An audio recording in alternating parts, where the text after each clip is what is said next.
everybody, this is Mr. Mike, and you're listening to the GamezAttack podcast, episode 41, as this podcast is called Down the Drain Goes the Game Industry. How is it going, everybody? Oh, I got this right already, right, Ernie? Yeah, I got it right already, look at that. Oh boy, because before... For the first couple times, I had it wrong. I kind of screwed things up a little bit. Yep. I screwed things up a little bit. I forgot to turn on my voice. Because, you know, on the whole sound panel here, you got stuff like, I got all the sound cue stuff, and I accidentally didn't cue my voice for my microphone. I only had the cue for everything else, and I was like, whoop, there I go. See, I was starting to talk before I just muted myself there. Very touchy, the buttons. I got to be very careful with my Stream Deck. If I hit the button a little too much, I cancel myself out. But yes, I didn't have my voice on. But luckily, it was only a minute or so into the podcast I was recording this and screwed up. But, you know, shit always happens when you're trying to do everything by yourself. So welcome everybody to the GamezAttack podcast. This is the 41st episode. We're going to be talking about the game industry as a whole and how it is seemingly going down the drain very slowly-ish. Could we have another video game recession out there? Can we have a video game crash? A lot of people say no. A lot of people say, nah, we'll never have one. But I don't know. I think for the major video games, like the major video game, I'm not talking about the indie industry where they can just publish to Steam or wherever and you can just buy the games from them from wherever.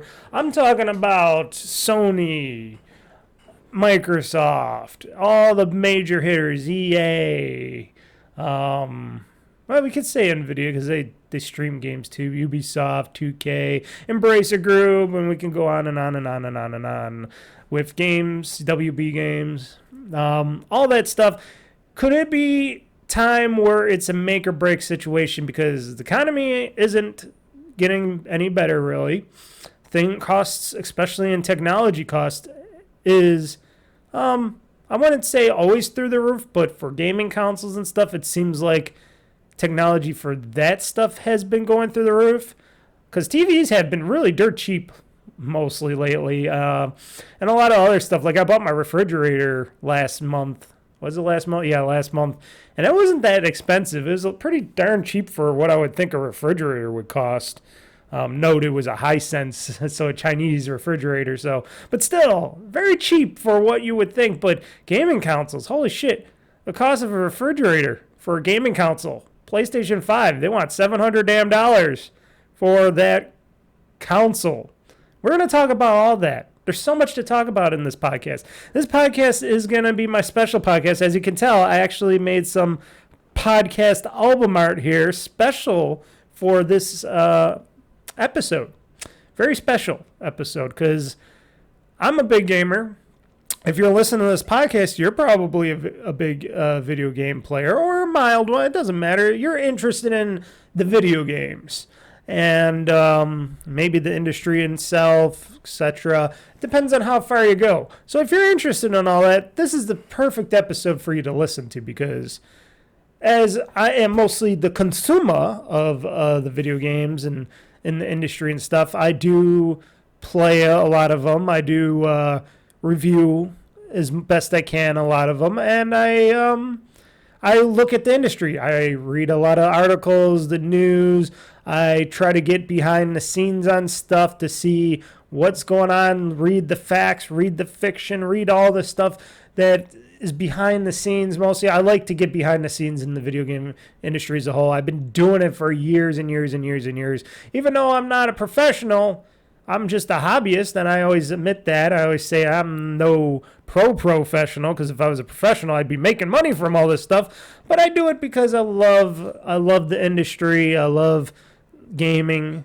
You know, I am a gamer. I know people will we'll tease and go get a little on that notion. But I am a gamer. I love the industry, the gaming industry as a whole, not individual companies, but as a whole. On seeing what they create, even indie developers, people that make games out of their houses and garages and stuff. I like that stuff. If they create something very interesting and it's interesting to me, I will pick it up. I will try to play it. Even if I'm bad at it or if I just fall off of it, at least I try it. That's what I do. I like to try things. But the major industry as a whole has changed so dramatically over this. Can I say centuries now? It's been a very long time. It's been at least a couple centuries. It's been changed so much so far. It's become such a multi-billion-dollar juggernaut that, people in the financial biz, in the business world, seem to want to get a piece of that pie more so than often. And then, when you bring business into everything and you make everything game making and stuff into a business and you take it forward and you make it into a giant industry that you have shareholders in, and shareholders suck. I have to say, even though eventually I'm probably going to go back and try to do the stock market a little bit, but I'm not going to try to be one of those major shareholders that are demanding my cut of everything. I'll just play around in it a little bit, but there's people out there that it's their life's blood to make money and try to bleed the stone, as I would have to say, on the business, meaning like Microsoft, Sony, Ubisoft, Take-Two, all those other game companies out there, EA, and they want their returns and they want them as fast as they can and they want them as profitable as they can. And if the stock of what they have in the games industry, in the stock market, depending on what company it is just laying flat or not as doing as well, or it is going up but it's very slow, they get antsy, they get too impatient, and then they just want to either pull their money out or they're going to complain and whine and say, hey, why aren't you doing better? And you can't do that, because video games is an industry, is all that. It's art as well. It's an art, it's a science. It is something that was created from love and creativity, and now it's turned into something where people that go to work in a lot of these companies out there to make the dream games and stuff that we love to play, they're miserable. They're barely making ends meet, and sometimes they're getting shit canned for no reason because of higher up, individuals, meaning shareholders and corporate execs and stuff. And then they lose their jobs, and then they're jobless, and then, that's costly. And it's bad times, especially now for all that stuff. And the industry as a whole, everything's going up. Price of games went up another $10, which I'm sure they'll try to do it again.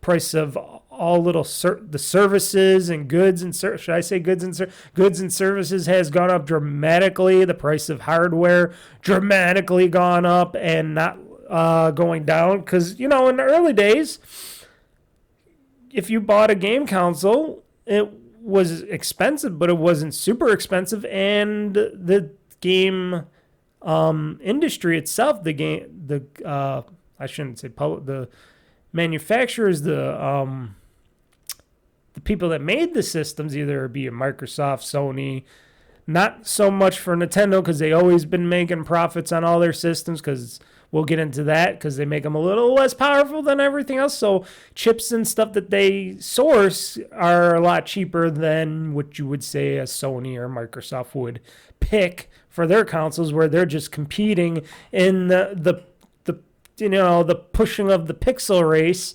And those go up and up, and in the early days, they used to eat some costs on those consoles, and they would sell them always at a loss and make that money up in games, services, and DLC and stuff. But now that everything is a multi-million-dollar game within them, everything goes up. The cost of manufacturing the games and creating and manufacturing the games, the cost of how long it takes, because it takes longer because they keep wanting to push and push and push instead of say, hold on, let's slow it down a bit. And they listen to stupid people like influencers and whiny little people on Twitter and whatever Reddits that they look at, and then they go, oh, these people are complaining. Oh my God, we can't have these babies complaining. We gotta deal with that. And then you got the shareholders saying we want more bang for our buck. It gets out of control, and a lot of people are hurting. A lot of people are getting disappointed, and then you got the execs in these companies going, we're just going to try to milk the stone as best we can. We're going to try to milk everybody for whatever dollar they have in their pockets, and we're not going to really give them much more value anymore. We're going to take away values. That's what it seems like. It seems like every company out there, either be Microsoft, Sony, like I said, Nintendo just kind of does their own thing, even though they're a shareholder company, but they do their own thing. But you got EA, Ubisoft, all these people.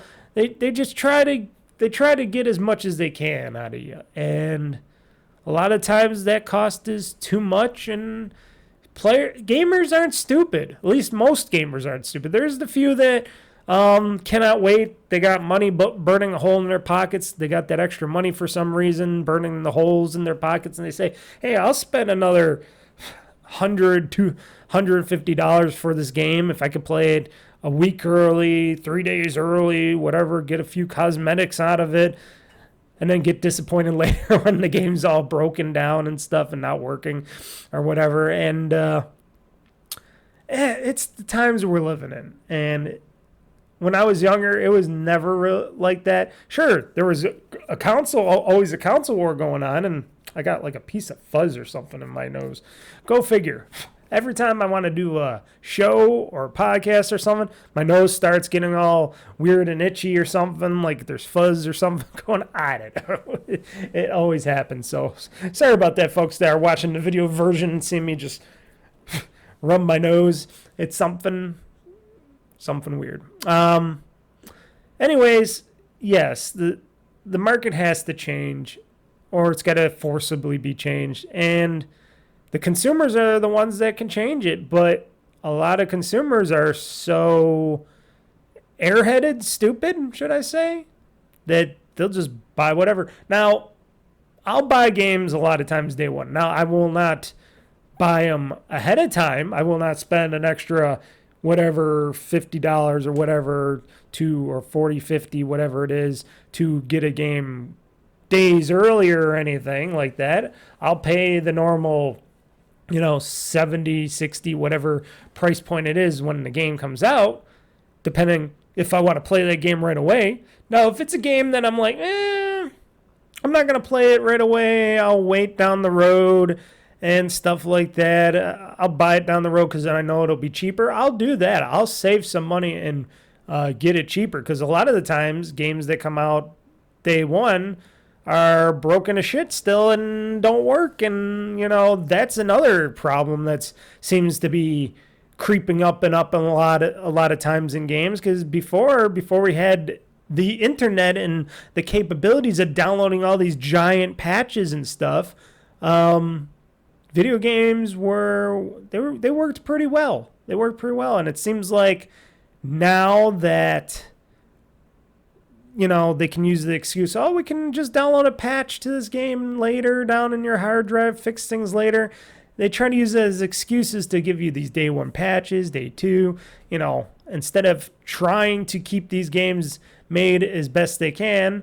Then they'll be like, well, costs go up. Okay, I understand that. But in the early times, you didn't have as many problems like that. And if there were certain problems, it was easier and cheaper to fix. Nowadays, the average dollar costs way too much out there. Money is not cheap anymore. That's what the saying goes for a lot of us that like to say it. The money isn't cheap anymore. Money isn't free anymore. Money costs something. And, you know, you can thank the governments for that. You can thank our United States government and the biggest deficit we ever had ongoing, thanks to our so-called amazing administration nowadays. And around the rest of the world, you know, costs going up. They like to blame the pandemic. They like to blame the wars that are going on.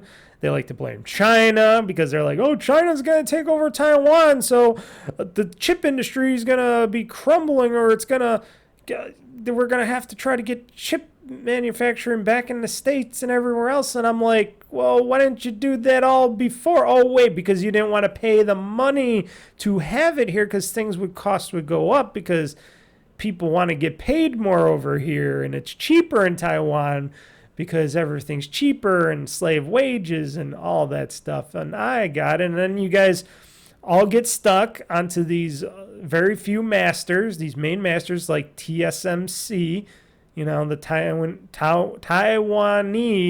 semi-chip conductor company, should I say? I said that. I said that name so wrong. TSMC, they make all the chips for most.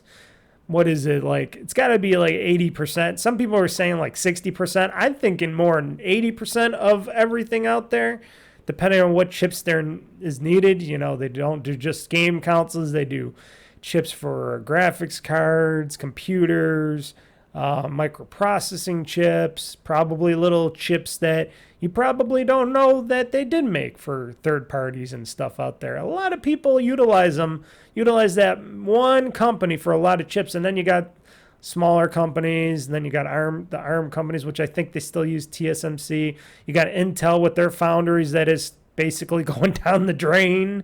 Who would have thought the giant Intel that was the dominant, basically heading towards anti-competitive. Well, they always been anti-competitive, but basically a monopoly getting eaten out by the little AMD that could, which, you know, I was always more favorable, and I still am. I still like AMD. I still use AMD processors in my computers more than Intel. Now, sure, I got a couple computers that have Intel chips in them, but that's because some of these little computers came with them already pre-installed, so, you know, I'm not going to complain, but otherwise there's some competition, and I guess the competition's got too heated, and Intel got too lazy or whatever, even though they had the money and the talent to produce better chips in these fabs and stuff and make better fabs. And I don't know what happened there. I don't know why everything just went kaputs with Intel lately. But yeah, going forward, we'll talk about all this stuff. We'll talk about a lot of stuff going on. I just gave you the basic rundown and what's going on, and that's just the minute. We can keep going on and on and on and on, but that'd be a podcast that takes a whole day to talk about. First, though, I'll quickly go through the games that I played in the past week. I'm not going to get into them too much, but I still have installed Yakuza 4 on my ROG Ally. I beat it. I beat the story and all that.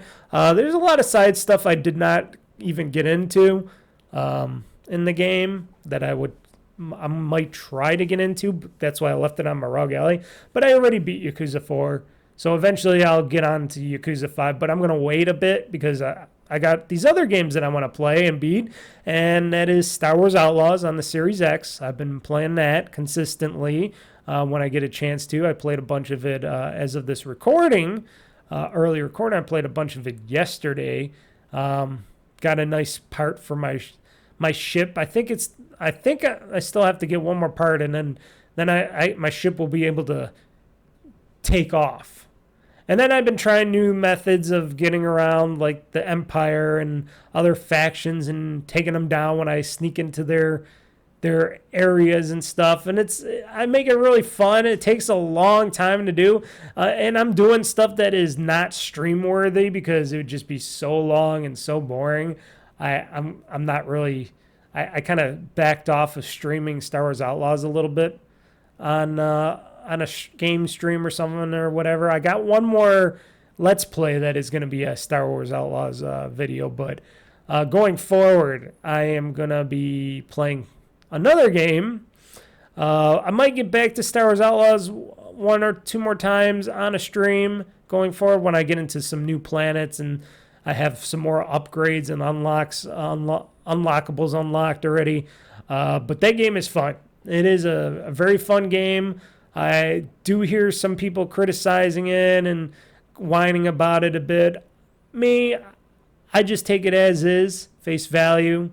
You know, Kbps, she seems pretty sexy to me. People hate her face, apparently. They hate her blocky-ish kind of face. I'm like, first off, you don't even see her face too much in the game. You see the back of her head most of the time. And even if you do see her face, it don't look that bad to me.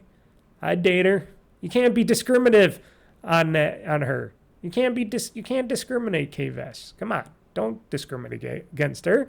And that's the art style that Ubisoft, the game makers over there, Ubisoft decided to create for her and I'm glad that they did patch in to make, I guess, the NPCs a little bit more lenient, like stormtroopers and other factions that if you're going to sneak in around people and stuff and infiltrate bases and stuff, that they made it more lenient to get into those areas and do your stealth sneaking around and stuff. That's pretty cool.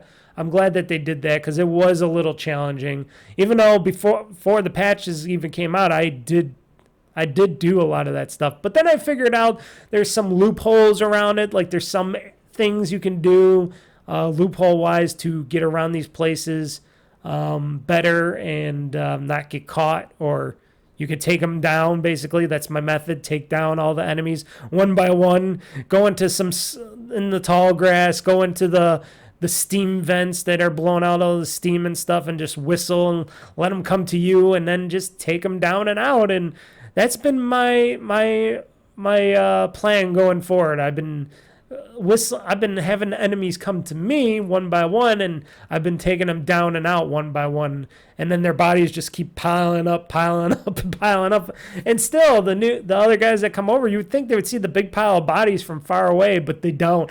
They just go right when they get up to it. They go, "Huh?" And then it's like too late, and I knock them out and down and out, and it's fun. It takes a long time, and like I said, it's not something that is probably the funnest to watch get streamed, because unless if you have really good patience like I do, when I do another Star Wars Outlaws stream or something, I will play like that, and then people can see how well that works. It works pretty damn well. I'm glad they have those options in there. I'm glad I can go into an event of Steam and not get burnt first off, and two, not be seen by the enemy. And it makes so much of a difference sneaking around places and stuff instead of just sitting behind boxes and stuff. Sometimes I do that. And then sometimes when you're allowed to run and gun, I will get loud and run and gun and cause a whole bunch of trouble with a whole bunch of factions and stuff like that. But the game overall, even though I'm still on the first main planet area, has been a fun blast. It's been a very fun game. And I'm going to keep continuing on, pushing forward, going to different planets and galaxies to have fun. And on the Series X, it plays very well. It looks good, and it plays very well. So, I don't have no problems with that. And then there's Skyrim, the Elder Scrolls Skyrim. I've been playing on my PC. Did some streaming, the other night. I'm going to be doing some streaming next week and the following week. And after this podcast, I'll be doing one on that Friday as well. So I'm going to be doing a lot of Skyrim streams going forward on GameOn's live on YouTube.com at OldFreakyGamer, or if you go to Twitch.tv, OldFreakyGamer, or if you just go to OldFreakyGamer.com, that's when I'll be doing live streams at 8 p.m. Eastern Time on Fridays. Like I said, more Skyrim. I want to play it to beat it this time. I don't want to just eventually drop off of it, whatnot. I'm having too much fun in Skyrim as well. Skyrim is also fun, especially when I'm in God mode, which, you know, like I tell people, I'm not cheating myself. I played this game 3 times before already, and I never beat it any of those times. I never beat an Elder Scrolls game, and I always say the same story. The first 2 times I tried to play Skyrim back when it was on the 360, my game saves got corrupted somehow twice. I stopped playing, then they had the remaster come out, or special edition, or whatever it was called, re-release came out on for the Xbox One console. I bought it again, played it a bunch again, and then I just fell off of it. And now that I got it on PC and stuff, well, I'm going to beat it this time, because now I got the power, people. I got the power, I got the money, I got the get-up, the swords, the powers. I'm pretty good. I'm pretty good on that stuff. And like I said, I'm having a fun blast playing it.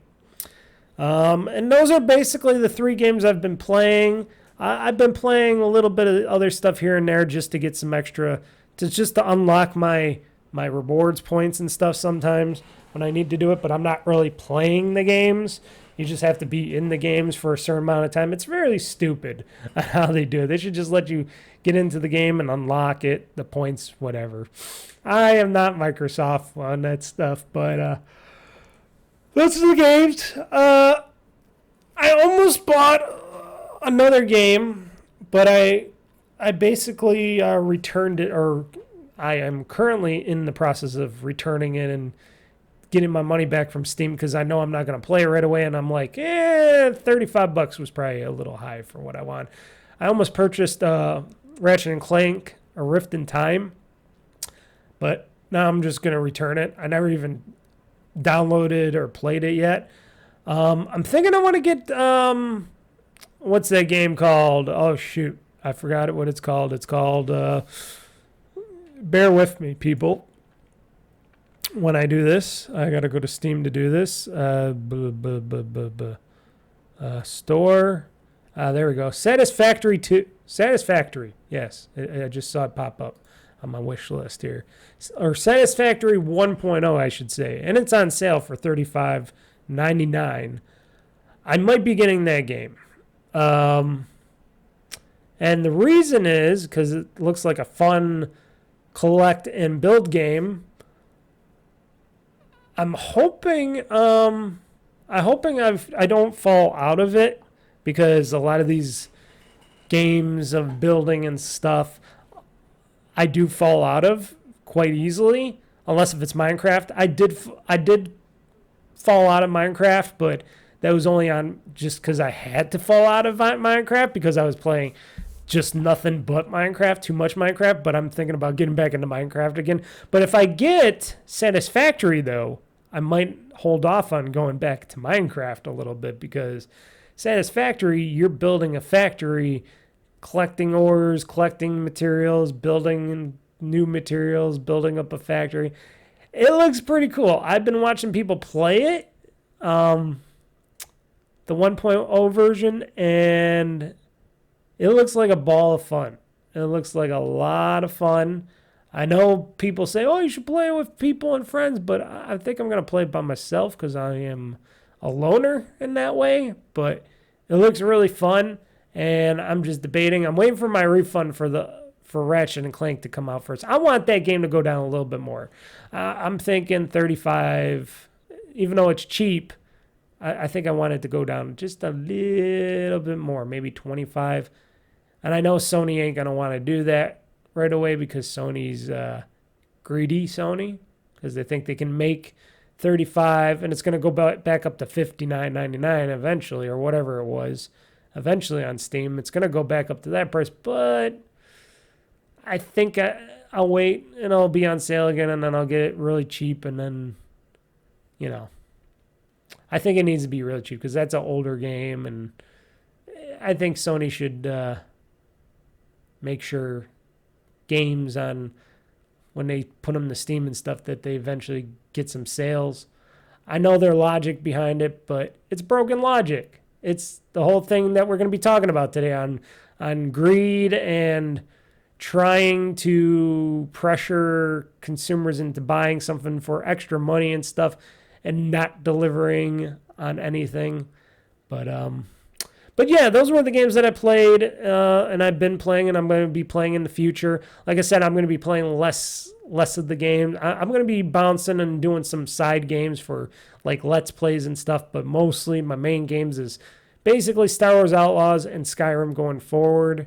So you'll be hearing me talk about that in future podcasts of me talking more Star Wars Outlaws and more Skyrim. And then you're going to get sick of me because that's all I'm going to be doing, talking about, and that's all I'm going to be playing on my live streams and everything else. And you're going to be like, oh, why don't you go to something else, Mr. Mike? Because you know what? I am one man. I like to focus on stuff, and because this is a hobby and not a business, I say go fuck yourselves on that.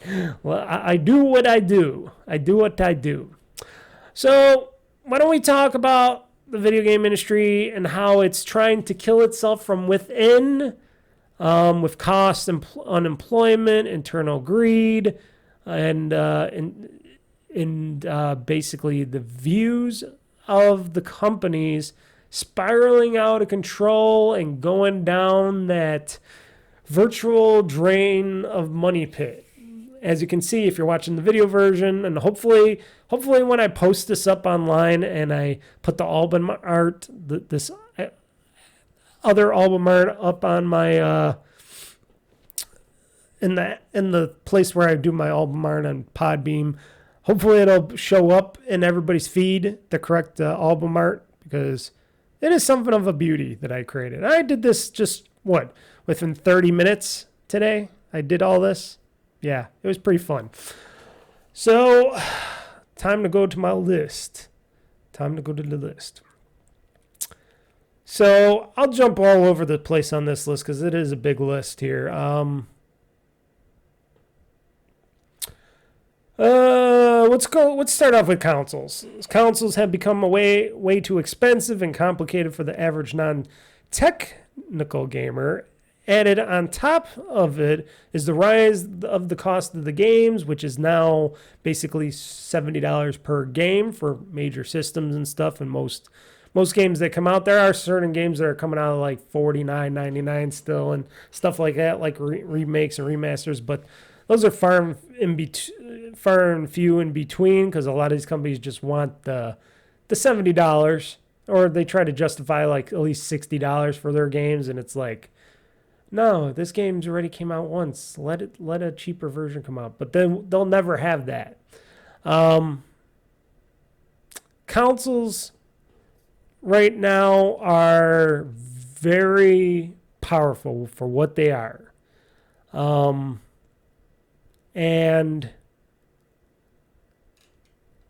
people, and what I think, we do not need the most powerful consoles out there. What consoles used to be the cheap point of gaming out there. That's what they were originally came out as. You know, they had some cost to them, but you know, since the Atari, Nintendo, all that stuff, they were priced as the market could bear. They were priced at, $250, $250, $399. I think it was the most expensive console. I think it was like $249 or $299.99, $350, stuff like that. They're around those price points. And then you started to see, like with the PS3 launching and stuff, and they were talking about that. They were showing off how the PS3 became like, oh yeah, the PS3 price point was and I'm looking at this now because I'm looking at one of the things. When they announced the PlayStation 3 pricing, and this is one of those reasons why Microsoft won big time on the 360, even though they had the red ring of death, Sony wanted to charge $500 for the 20 gig version of the PS3, and then for the 60 gig version of the PS3, they wanted to charge $600. So for something that was the same system, but because hard drives were a little bit more expensive, I think, back in the day, hence the 20 gig and 60 gig disk drives, $100 difference, and they were $600, and that completely broke them. That ruined them. The $600 price point, basically, for a console, for a PS3, back in the time. And now you got Sony trying to sort of a little bit revamp the PS5 and make their so-called PS5 Pro, which, you know, there's been rumors for a very long time on this PS5 Pro launch and releasing and stuff, and people are like, oh, Sony's going to make a PS5 Pro and blah, blah, blah, it's going to be more powerful. But then we're all like, well, if they're not lowering the cost of the price of the original PlayStation 5 consoles, which they only have raised the prices of the PlayStation 5 consoles since a few months ago, and recently, especially in Japan and stuff. Me and other analysts were thinking is, oh, these consoles are going to be even more expensive. Why? There is no games for the PS5, and there's very few games that even the very few games that they have for the PS5, how many of them are going to take advantage of a more powerful console?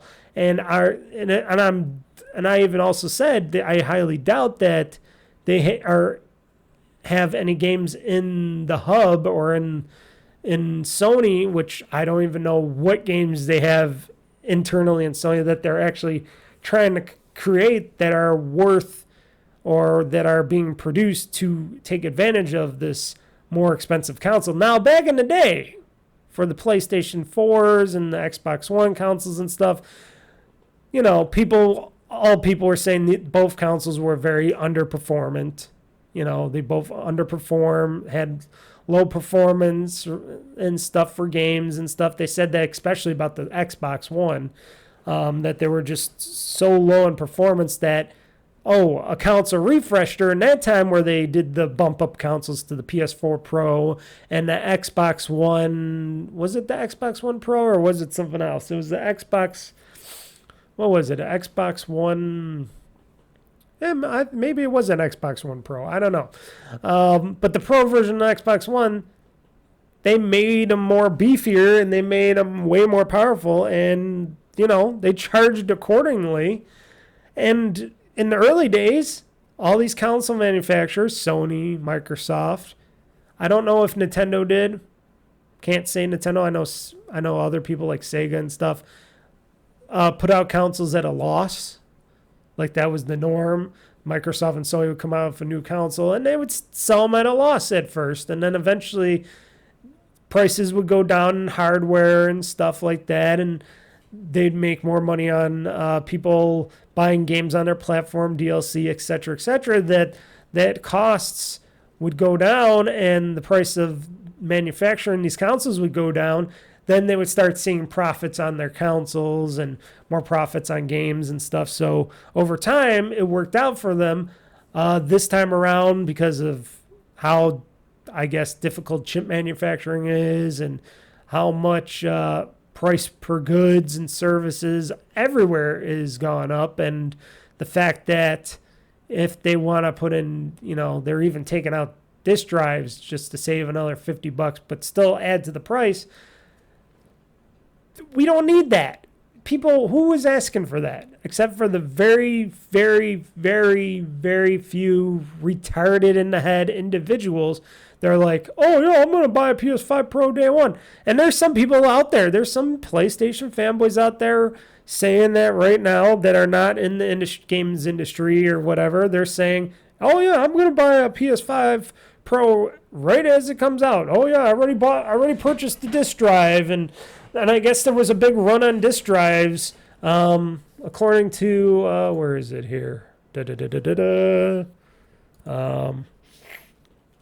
Yeah, here, disc drive. So basically, the PS5 Pro announcement sparks PS5 disc drive sales rush and a big scalping concern because people, I guess, especially at Walmarts and stuff, the sales of PlayStation 5 disc drives, because I guess they sell them at Walmarts and stuff, which basically sells for $80.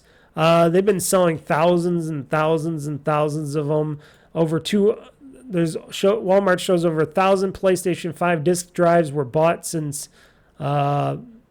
this article, and over 200 of these drives are in people's carts. A lot of the online retailers, including Amazon, Best Buy, and Target, have sold out on these PS5 disc drives. I guess PlayStation Direct still had some disc drives left to sell, but those are probably gone. And people are seeing on eBay that a lot of these PS5 disc drives are selling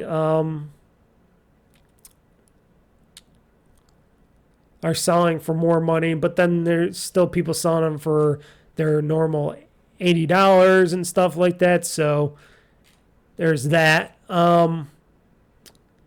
But because the PlayStation 5 Pro is coming without a disc drive, and for those that want a disc drive in the PS5 Pro, because they don't have two SKUs, they're not coming out with one with a disc drive and without. They're just coming out with one without a disc drive.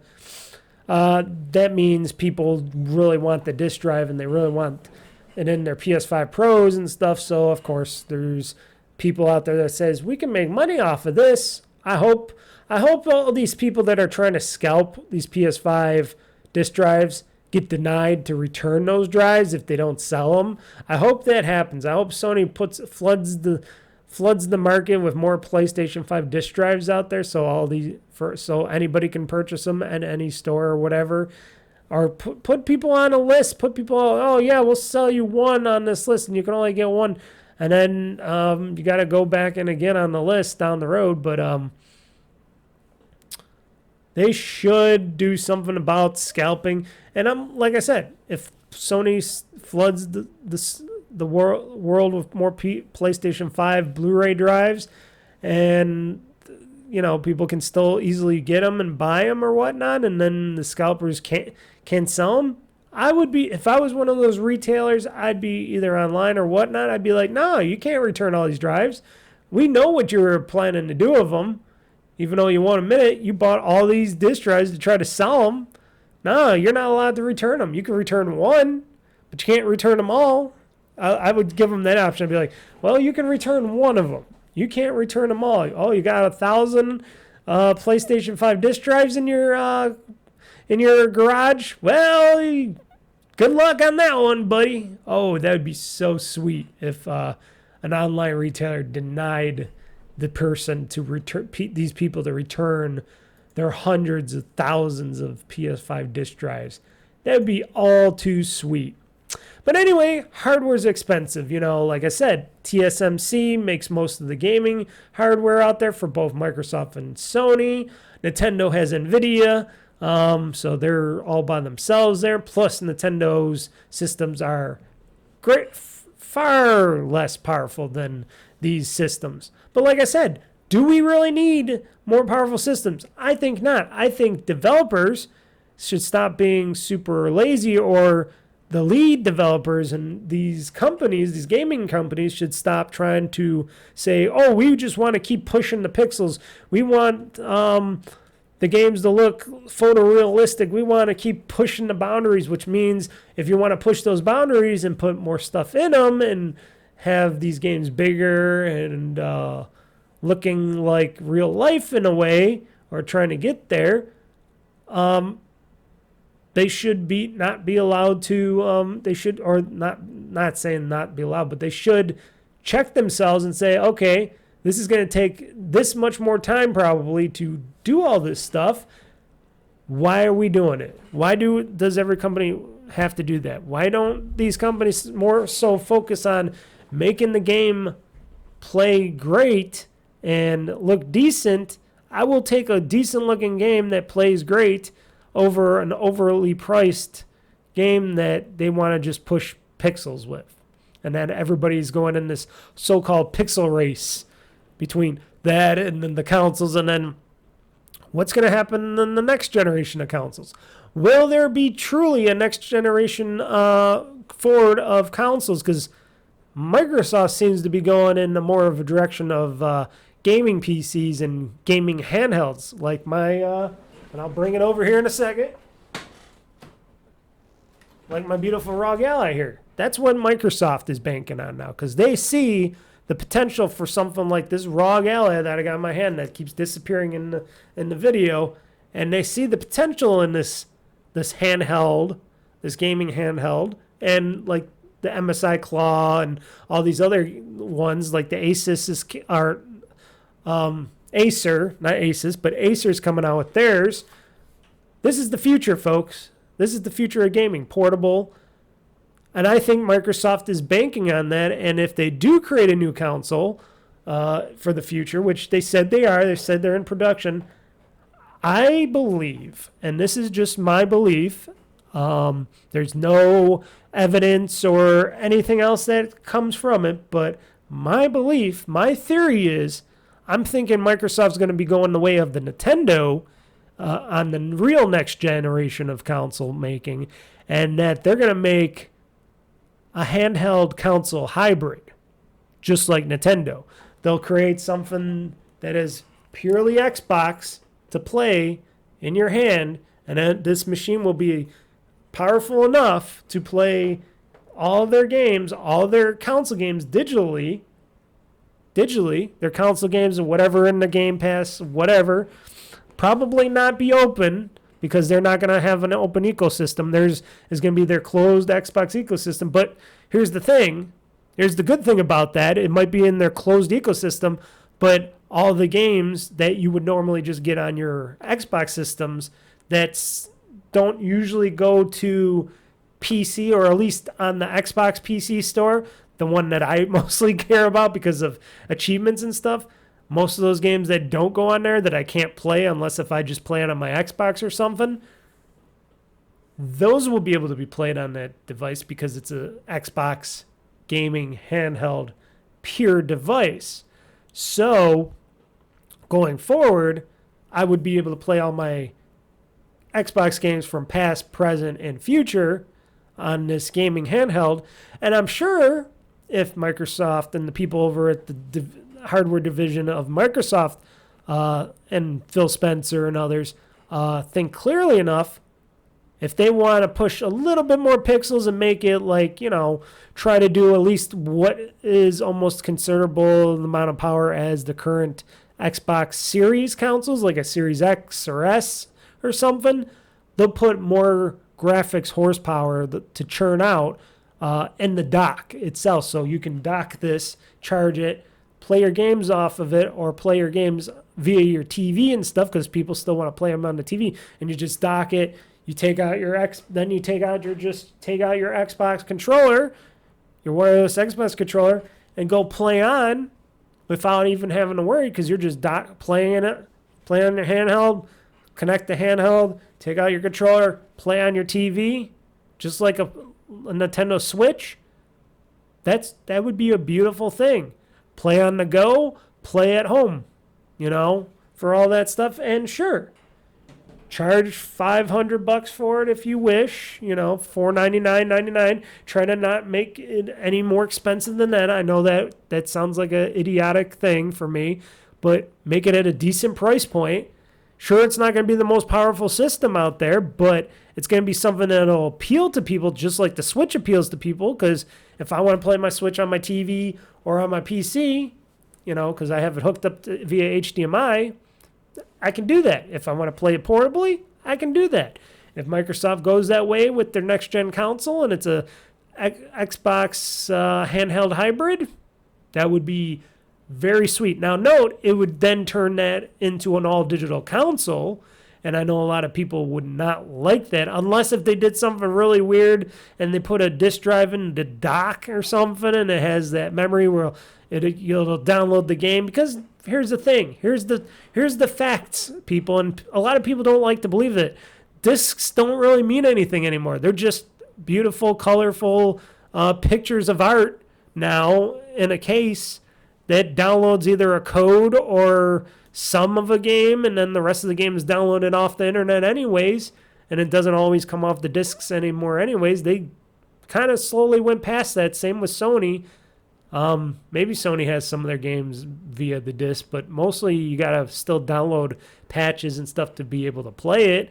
And I think this could be their opportunity to just go pure all digital, not have to produce any discs or anything. I know some people would hate that because they're not going to create cartridges or anything like Nintendo to put games on those. I know that'd be a little expensive, but I think they're going to go the way of being pure digital going forward. They're going to, and for backwards compatibility, that's going to be a hard one for people with discs and stuff, unless if their games that they have for backwards compatibility are digital already.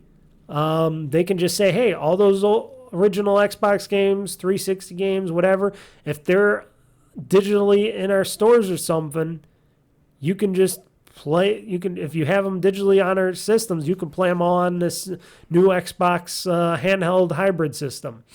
Or if they come up with a thing where you can use your old console or something, you can put in the game and stuff and transfer it digitally as a digital transfer to this new portable hybrid. I don't know. I don't know what they would do on that, unless they put a little disk drive. They put a disk drive on the docking station itself, just so that people can put in their games and digitize them for their system. Which I think there'd be a lot of very big hesitation on that by third parties in general. I think a lot of people would be like, "Oh no, that seems like a recipe for what you call it, pirating and stuff." But like I said, if it's just the digital code on the disc and you're just saying to the console itself, this is just the digital code, it's going to download the game from the internet once to the console itself, and you own the game. Why does it matter? You know, they can do things to make these games safer, like have them code written or something. Like, hey, this game has a code written, so if you're playing this game on your system, or if it's on your system and you popped in the disc to download it to your system, it's always on your system. And if you wanted to give it to somebody else or whatnot, or sell it or whatnot, and they wanted to play it on their systems, they would have to deactivate that code from your system so that disc and that code works again for another system. They can do something like that for code matching and stuff like that. That seems like a strong possibility. Or do the crypto thing and whatever, the two-factor thing. They can go that way, but I'm just throwing shit out of my mind here. But I think Microsoft's going to try to maybe do that. I don't think they want to make another big console, and I don't even know if they want to make two consoles coming out and going forward. I think they tried to do the Series S and X thing, and it's kind of got a lot of developers a little irate, and and players a little bit irate, because they're like, oh, what should we get? The Series S is awesome, it's small, it's cheap, but it doesn't have a disk drive. And then you got the Series X, it's a bit more expensive, it has a disk drive. It looks interesting, but it's more money, and maybe they're just gonna get rid of all of that and just have one unit, one system. And it's going to be portable, because they say they want to make a portable device, but yet they don't want to keep splitting their market too much for developers and stuff, and make it harder for developers to develop for everything, which we will get into as well. But maybe they'll make a future hardware where, sure, it's not going to be, and they'll say, hey, yes, this new future hardware is not, it can probably go up to 4K 60 on your TV, but it'll go like 1080p 30 or 60 on your handheld. But if you want it 4K 60, sure, it'll do that, but it won't do anything beyond that. It won't be super, super powerful. It'll look great. It'll play great. The games will play and look great, but they're not going to be pushing any more pixels on that. But yet we're going to sell this console handheld hybrid to you for $400-$500. I can see that. And it's just one unit, and it's ripping off the whole Nintendo Switch thing. I can see that happening. I can totally see Microsoft doing that because they see the success. Even Sony's seen the success, and I've been hearing these so-called rumblings from behind the scenes that Sony might want to get back into the portable gaming market as well. You know, they're looking at what Nintendo's doing, and they're looking and seeing. But you know, Sony never really, since the PSP original, the PS Vita and stuff was never really heavily supported, and that's why it failed, because Sony wanted to charge a premium for everything, including the memory that you were only able to put in there with the little what are they called, the Deca chips or whatever. Oh, I forgot what they were called. The mem chips, Sony's proprietary chips for memory cards and stuff like that. And that's what hurt it. And then nobody wanted to make games for the Vita and stuff, and they couldn't get it. Publishers internally or externally to make games, and that's why it failed, because Sony didn't want to support it. They didn't want to put money into it. Same thing with the PlayStation VR 2 headsets.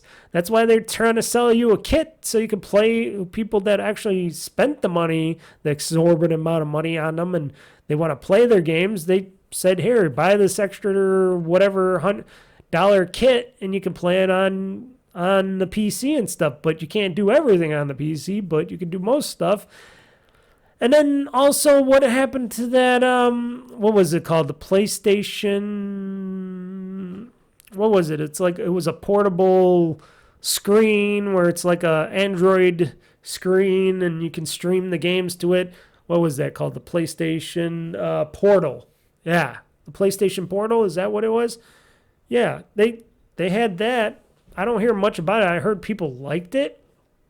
Okay, but they didn't really do much with that either, but I don't know. I don't think I would trust Sony with another device, especially something like, you know, a PlayStation Portable Next or something like that, or a headset or something, because Sony doesn't seem to want to support it. They just put it out there to see if suckers will go and pay the price to buy them, and that's it. Then they either get it going or it goes to nothing. The only thing they ever support truly is the PlayStation console itself, the unit itself, which they seem to be wanting to hurt it because they want to come out with this little step forward console with, of course, more memory, more drive space and stuff in it without a disk drive, or also a stand, what people were saying. They're like, oh, no disk drive nor a stand, because those things look super stupid and funny still, and you're paying a premium for it, because of the little bump in the chips and the little bump in the amount of drive space you get in there, and then they save money off the disk drive, and then they can sell you a disk drive, if you can get one, for another $80. That's just craziness. Who would do that? You can just buy a PC. You can build a PC, a regular good gaming PC for that. And I know people out there still say, oh, it's not all people want to game on a PC, or it's too tough to game on a PC, or using a computer is too tough. And it's like, we had computers for how long now, folks? And I don't buy this one bit. We've been in a world where we've been using computers for a long time. It's either a Windows-based computer or a Mac or a Linux computer. We've been in that world. Everybody uses smartphones and stuff. There is no fucking way that there's that many people out there that don't know how, or still don't know how to use a computer out there. Now, in the early days, Windows 95 days, stuff like that, sure. Windows 98, early days, before XP. I'm sure during the XP Beyond period, more and more people were learning how to use computers because they're everywhere. They were everywhere by then, and they were in stores and businesses and stuff. So, but in the early days, sure, I can understand people not knowing or wanting to use computers, but nowadays, they're everywhere. There's not one person, unless if you're homeless and you don't have money, that would be another reason not to get a PlayStation or anything, because you're homeless and you got no money. You're not in society. You shouldn't be spending $600+ on an Xbox or a PlayStation or something. Sorry.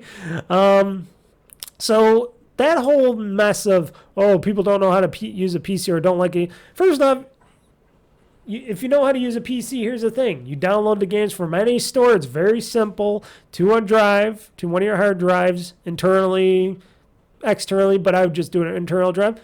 And then just Bluetooth connect the controller like your Xbox controller, or you can do the PlayStation, whatever they're called, DualSense controllers or whatever now. You can do those, and you can play your games just like you would on a console. Just pick up one of these, which the regular ones are like $40, $30-$40 all the time. And I heard recently these were on sale too at other third parties for like this recent controller that I got. But otherwise, you can get a gaming controller really cheap.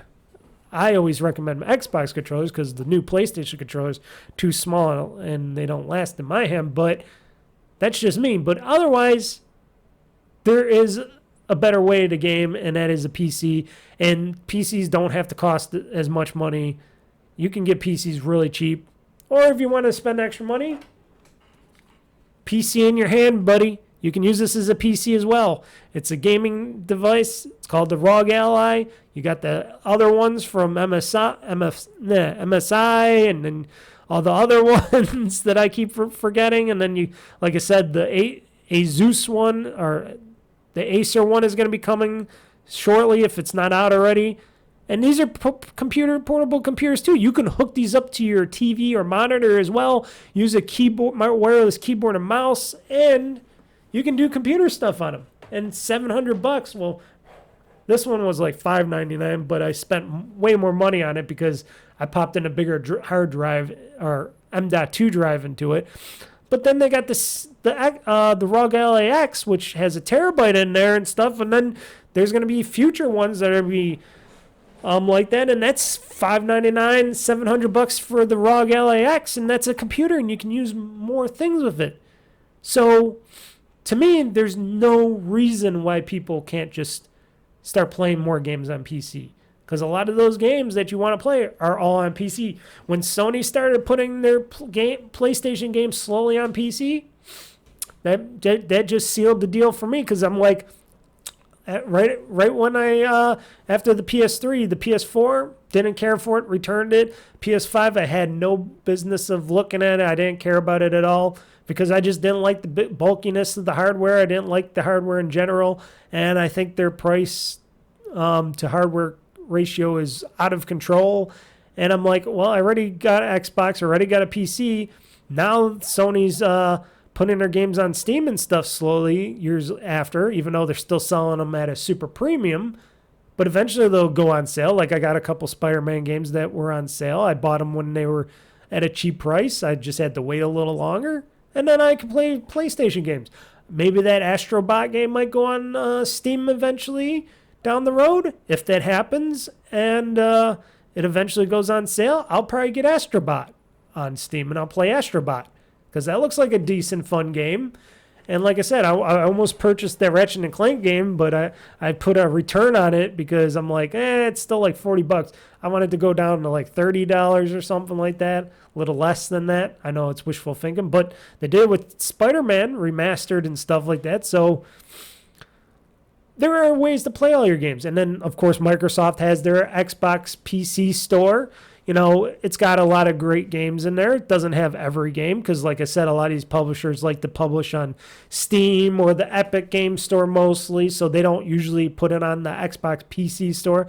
I think it's stupid that they don't do that, because if you're selling your games on the Xbox console anyways, why not put it in the PC store and make even more money? Have another outlet to put games on.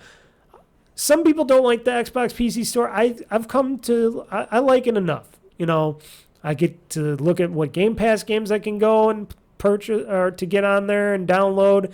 And if I want to buy a game, it's so easy and it just downloads. And I never had any problems with the Xbox PC store as of late. And download speeds seem to go a little faster nowadays than they used to. They used to be dog-ass slow. Now they seem to be a lot better. I think, like I said, unless if Microsoft does something totally different beyond what I'm thinking in my mind, which they could, because like I said, take this with all a grain of salt that I'm talking about it.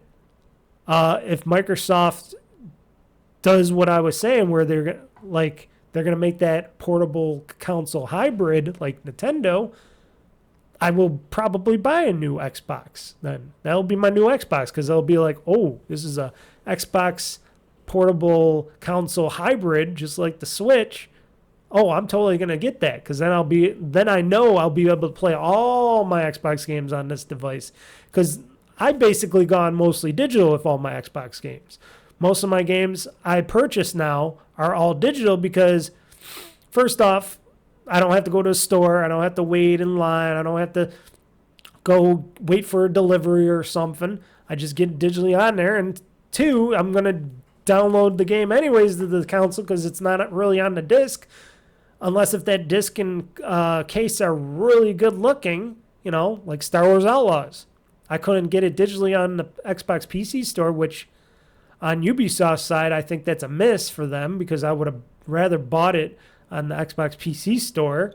But I bought it on my console for the console, and I'm playing it on my console. Now it's digitally, so if I got an Xbox portable system, I will be able to play Star Wars Outlaws in the Microsoft Xbox ecosystem, and I can get my achievements, because I'm an achievement whore, because that's another thing that's important to me still. I know that's not important to everybody, but to me it's important to get my achievements from games. So that's how you have it. So Microsoft came out with it at a decent price point for the next generation, and they just said, hey, and they just come out and say, hey, this isn't going to be the most powerful system, but it's going to be really cool. You guys are going to love it. It's going to support a lot of gamers if you want a game on a big screen TV, or if you want a game just sitting there in a chair on your couch or somewhere else in your bed or outside or whatnot. You'll be able to game anywhere you go, because this is going to be an Xbox portable console hybrid. I think people will go nuts. I think gamers would go nuts for that. If they did that, I think gamers would go nuts for that. It doesn't matter if you're on the Sony PlayStation side or Microsoft side, or Switch side. I think people would go nuts for it. Now, sure, yes, it'd be a direct competitive ripoff of Nintendo, but that's also flattering, because it's like, oh, Nintendo came up with a way, which I was always happy about, because I was like saying this even way before. I was saying this way even before the Nintendo Switch came out. I was like, why doesn't somebody come out with a portable gaming system that you can play on the go, that you can just dock and play on your TV and stuff, and then undock it and play? And then Nintendo did it. They did it with the Switch. I was like, oh shit, Nintendo did something that I was talking about years ago. I think I have it on some of my old Juju 2Cast podcasts back when I was doing the GamezAttack audiocast back in the day. That's what it was called, the GamezAttack audiocast. Then I changed it to the podcast, and I reset everything. But I talked about that stuff way far in advance. And I said, hey, they can pop in micro SD cards. You can have some good onboard storage. It doesn't have to be the most technically driven. It doesn't have to be the most pushing of the pixels and stuff like that, but it'll run games great. It'll play games great. And that's what the Switch was. And then eventually we got the ROG Ally, which is awesome and stuff for me as a PC gamer as well, and loving to play my Xbox games on the go or anywhere I want. And then if Microsoft does that, and they, like I said, and the price has to be decent too. It can't just be $700-800, unless if they're packing a lot in there. If they're gonna pack a lot in there, and they have like the dock, or if they did this, hey, you can make a choice. You can buy the one with the docked version, or you can just buy the Xbox portable handheld separately from the dock and spend $200 less or something, or whatever it would be, because the dock would have some graphics horsepower to that. You'll save yourself some money, but then eventually when you want the dock, you just pop another $200 or so onto that, and then you got the dock. Or you can buy the bundle with the system in the dock, and it'll cost you what, $600 or something like that. And then Microsoft will have a cool choice there for people, and the gamers will go, okay, that's cool. And then we can play all our backwards compatible digital Xbox games on this as well and go forward. And people, game makers will release games always for this system because, of course, it's going to be, the main Xbox system instead of... And then they could still have their PC model on the side if they want to, but I think that would be a good choice. Now, sure, it would be a closed ecosystem, but it'd be a good choice. But right now, they're all going in the wrong direction. Consoles are getting too expensive, and they keep just trying to push the boundaries. And then they keep listening to these whiny little people saying, oh, this doesn't do 60 plus frames, 120 hertz, and blah, blah, blah, and 4K, and the performance to graphics proportion modes are not working as well, and blah, blah, blah. And then they just listen, and then they're coming out with these more expensive things, and it's like, no. The whole idea of a console, a gaming console, was to be cheaper, sure, a lot less powerful, but cheaper than a PC or anything else out there. That's why game consoles were out there, because they were cheaper, because people, and back in the times, didn't want to play games on a PC as much. And it was a lot cheaper and easier to just play your games on a console. And now that consoles are getting more and more like PCs and stuff, and they're way more powerful, and then they still try to push it to PC-like things. Why not just get a PC? So I don't know how much longer, and I think the console market is going to eventually deteriorate for at least Microsoft and Sony. Now note, I'm saying mostly Microsoft and Sony because Nintendo has their own ideas. They have their own plan. They've got a Switch 2 coming out next year. They're going to be talking about that. It's going to be more powerful than their Switch now. It's going to look probably pretty much the same, even though it's going to have a different cartridge thing on the slot, because it's going to have new cartridges, probably larger cartridges for the games to go in there. It's going to be more powerful. And they're going to sell a slew of their own games because they're supported mostly by their own games. And then they say, hey, third parties, you want to come on our system? We charge this much. We get this much per game from you guys. And third parties go on because they know people will buy that console from Nintendo because they know. And they still make profit from their consoles because they get source chips that are not the latest greatest, but a little in the past, and that's how Nintendo makes money on their consoles all the time. And that's how they make money on their software all the time, because it's their first party titles and they don't go over bounds. And that's probably most likely more due to the fact that Nintendo still isn't the biggest with online games. They got games that are online. There's a lot of games that go online on the Nintendo Switch, but they're not really big into the online scene. They're really still the novice thing for online. And I don't know if it's because of they're just worried about families and kids and stuff playing this, or do they just not, care that they need to be online like a Microsoft Xbox or a Sony PlayStation or something, because they do their own thing. And that's how they're banking money. And if Microsoft takes that strategy to heart and they're listening, if Phil Spencer's listening, he can convince the other chiefs over there to do it. Microsoft could have a really good next-gen console coming out and saying, hey, we know we screwed up on those other ones, but we got something, because we wanted to get into the portable gaming market more, and we loved these other gaming portables, but yet we still want to make a console. And then we look at the Nintendo Switch and we're like, why don't we just do that?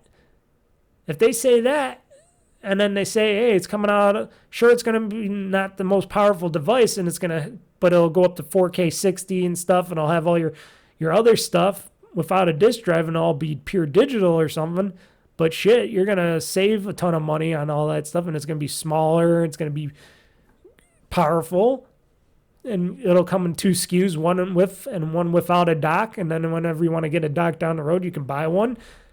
I can see Microsoft doing it, and they'll make money. And if they get a good, strong software lineup from most of their studios that have not seen anything from, and they get everybody together for once, and they maybe stop doing these 6+ year game development cycles, and they go into a much tighter game cycle, creation cycle. I think they might have something. Sony, I don't know what's happening with Sony. Sony used to be known for great, and I know I hamper on Sony all the time, but because I used to be a Sony PlayStation fanboy back in the day. PS1, PS2, loved the PS3, even though it was super expensive out of the gate and everybody hated the price point. I waited a little bit, but I still bought it at a much higher price point. But I loved the games on the PS3.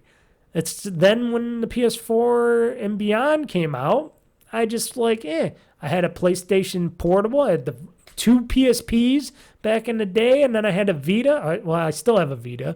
I still have a PS3 and a Vita, folks. And I have a PlayStation. I even have the PlayStation. What did they call it? The PlayStation. The Classic, the PlayStation Classic that they came out with. I have that too.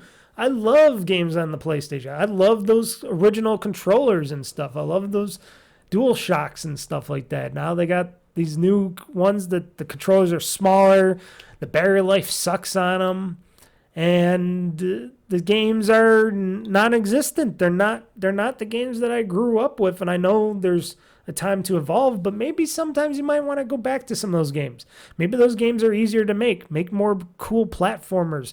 Make an original God of War. Stop making everything open world or online multiplayer and all this other bullshit, and make games to be games. Let these people make good games, and then once in a while make a huge game or two, open world or online, if you really think that people will play it.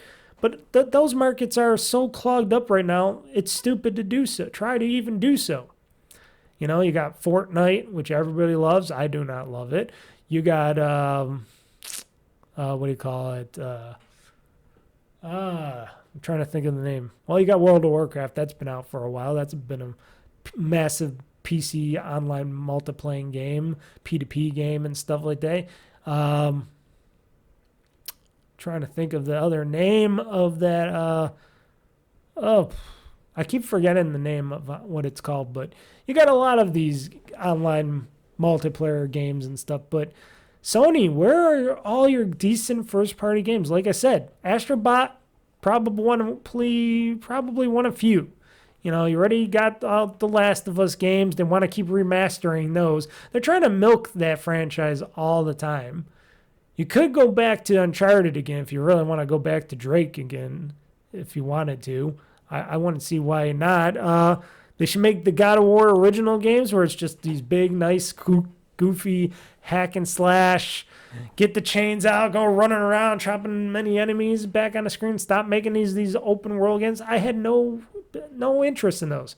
People are going to get tired of those Spider-Man games eventually, too, because you guys already got 3+ Spider-Man games out already, and what? They're going to come out with another one? Are they starting to work on another one? I think I heard something that they were thinking about making another one. I'm like, why? How many Spider-Man games can people take? You got other franchises. You got other things. But yet they just want to keep going back. And this is all because of shareholders and corporate views and values, that it's all about just the dollar, the easy dollar, and how much they can squeeze out of the consumer instead of being creative, making all these great games.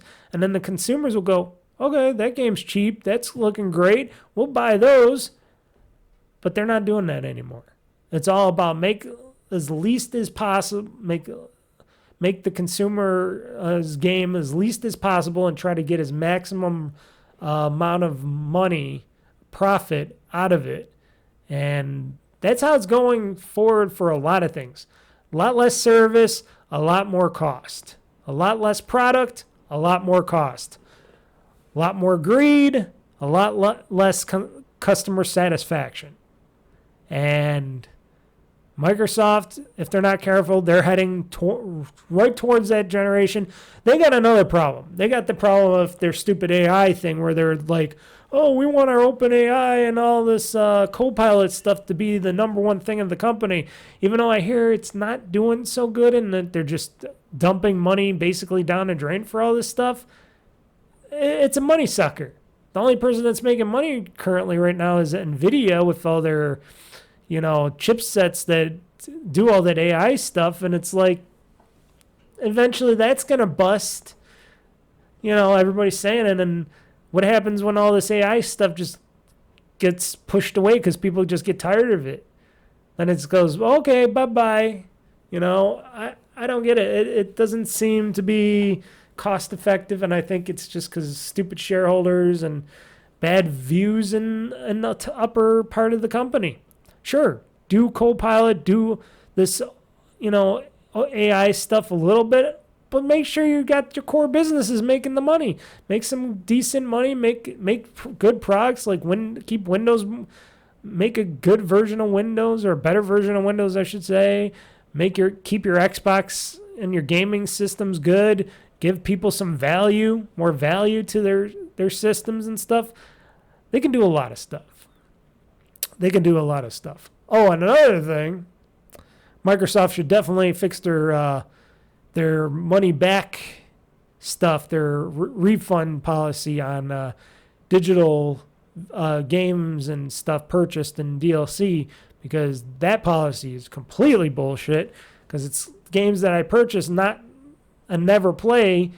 Sometimes one like the Tomb Raider game where I played it and it was a broken piece of garbage, and then they said, no, we're not giving you your money back for it because you played so and so hours. And I'm like, yeah, because I was trying to see if I could play the game. I didn't get anywhere in the game. It was broken, that Tomb Raider remaster collection. It was horrible. I wasted money on that, and they didn't want to give me my money back. It's not like I beat the game, but yet I had games on that list of refunds that I could get, like Yakuza Like a Dragon and stuff, Infinite Wealth. I'm like, why? That game's almost done, but yet you say it's still eligible to get a refund for it? I don't know. It doesn't make sense on their refund model. They need better refund policies and better refund models on that stuff. And like I said, Microsoft also needs those games to come out. They need to stop talking about all these games that we're working on and that they're eventually coming out. And you need to say, hey, these games are coming out soon and now, and plenty of them. One game per month or something, at least to start. And then we're going to rotate through our game studios and stuff with new games. Sometimes the game studios can make smaller games. Sometimes the game studios can make bigger games. There should be a balance on that, on how people make games, where not every game has to be big, open world, tons of this, online, all of that, because you think you got to try to charge $70 for every game. No. Make some smaller games, make some better games. Like the Hi-Fi Rush was made, but then they closed down the studio, Tango Gameworks, but then the studio got resurrected and owned by another company now, and they're going to make it under their games under another company, and it's just craziness. And Sony, I keep going back to Sony. You guys just got to do better in the games that are coming out. If you guys had a lot of good games coming out on the PlayStation that I would be willing to purchase and play, I would own a PlayStation 5 right now. But you guys don't have those games. You got a handful of them, but I know for the fact of the matter that those games are going to be eventually on PC, so I'm like, I'll just wait about that, and I'll save my money on some $600, $700 console that I'll use once or twice. No. It's bad enough I don't hardly ever play my Switch that often. I mostly play my ROG Ally or my PC or Xbox, but, at least I played a ton of my Switch at first when it first came out. What would I do with a PlayStation 5? Nothing, because I got an Xbox. I got a PC. I got a ROG Ally, and I got a Switch. And like I said, the whole industry should start getting together, start tightening up their businesses, tightening and focusing on their businesses and creation of games. Go from these 6 to 8+ year cycles to make these games, and start maybe bring a few of them down to 3 to 5 years or less and make some smaller games with better storytelling, more focused in storytelling, and then make some games that play or that are bigger and do all that other stuff. You gotta compromise, gotta go one and the other. Take a break from all those big giant games and make some smaller games. Also, better overall user controls for the games, make them more more uniform for controls. That's another thing people usually talk about. And the whole thing of game publishers making games anyways. Sure, you got to make a game for every system. This is what I hear all the time from all these gaming journalists and stuff. Well, they got to make the game not just for PC, but they got to make it for Xbox, and they got to make it run on a PlayStation.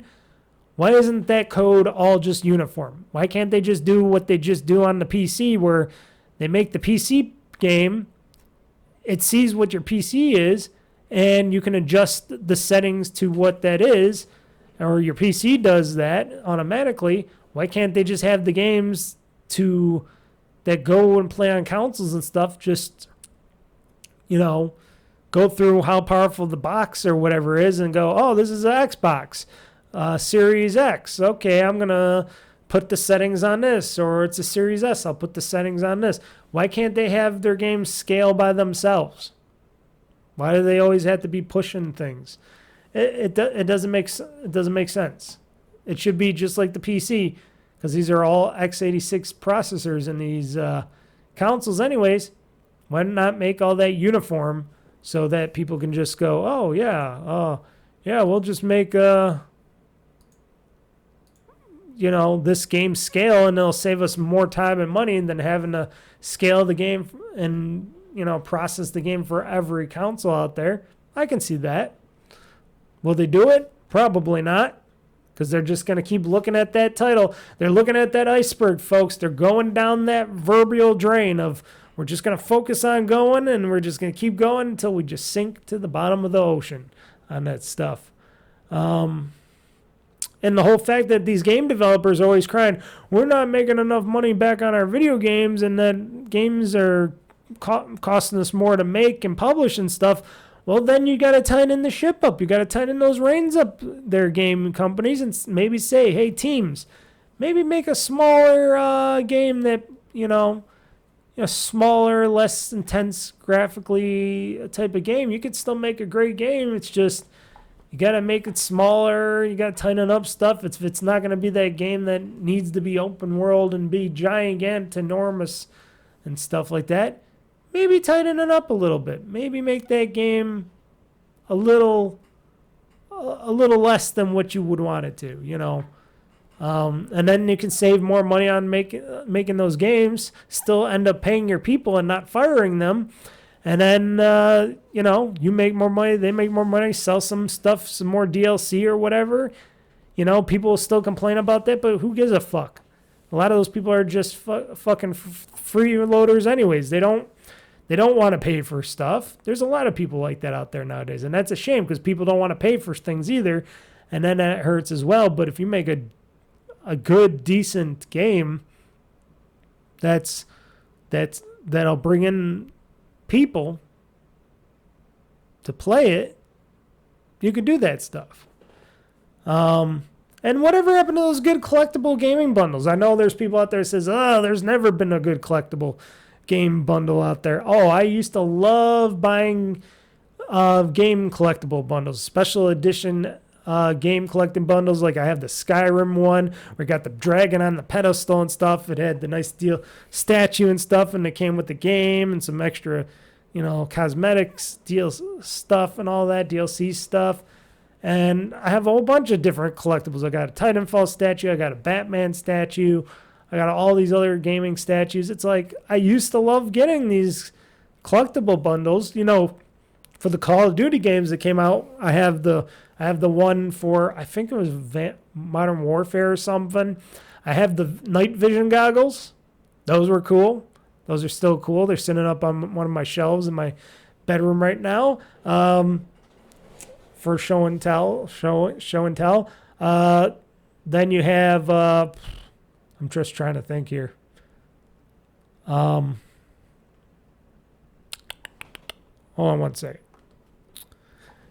Yeah, get some good stuff. Get some decent deal. If you're just going to sell me some good, decent DLC for a game or some digital collectibles or something, or even sell me a good collector's edition again where I could just go and buy it and take it home with me and have some kind of cool statue or something. I know, like I said, a lot of people don't like that. I would love to have that, and I'd spend some extra money on that stuff again. You know, don't sell any bullshit stuff. Sell some decent stuff. People will pay you. You'll make more money, and, you know, you don't have to worry about that. And, you know, the everyday life right now, things, an everyday person in everyday life, family or not, is still high. It is getting more expensive because electricity, gas, all that stuff went up dramatically, especially here in the States, probably more so in other countries. Inflation costs and food, gas, and other living expenses for everyday people have to decide whether they want to purchase a $70 plus dollar game or not, or pay their bills. They have to decide. It's going to be an easy decision. They're going to pay their bills and not buy your game. They're going to put some food on the table and not buy your game. So here's the thing. People can't be nitpicky. They can't be doing that stuff. That's why I never liked it when they said, well, we're going to raise the game price again to $70 when all they're doing is putting tons of advertisements in games, putting DLC and stuff in games where they're selling all this extra cosmetics and stuff and doing all these other shady things. And you still don't got enough money because maybe you got to make the game a little bit better, a little bit less money to cost. Maybe tighten things up a bit. Like I said, there are things and ways that could bring gamers back to purchasing stuff, and it's going to be cost. Down right to it, it's going to be cost. Cost for the console, cost for the service, cost for the games. And people will wait till games and services and stuff, and they'll find deals. I know I try to find deals. You know, I make money. I could buy $70 games, but I try to find deals. Sometimes I wait because I don't always need the games. It'd be great. Maybe also because they barely ever did this. They started to do this, and Microsoft was trying to mandate it, but then I think they fell off of it because I think game developers and people were getting mad. But I'm thinking, why don't we bring back or make permanent, the average game demo on consoles? Have it so gamers and people can download and play a demo of these games, all these games before they come available to purchase, not just showing videos or screenshots of games, but I mean a cool all-out demo. And I know some people are going to say, well, that costs them money to make that demo to put it out there. Well, the demo could be on Game Pass, so Microsoft could pay a little bit of extra money to have the demo on their Game Pass service to see what it's like for people. Then they can play it, or they can charge a couple bucks, for the demo. Make a demo, a time demo, make the demo a little bit longer, make it where you can pay $5-6 or something for the demo, and then you can play it for a little bit longer, and you get to keep your progress or something out of the demo, and that would go a long way with the average consumer. That would go a long way with people. I know I would love it. Play a game, see if I like it and stuff. Yeah.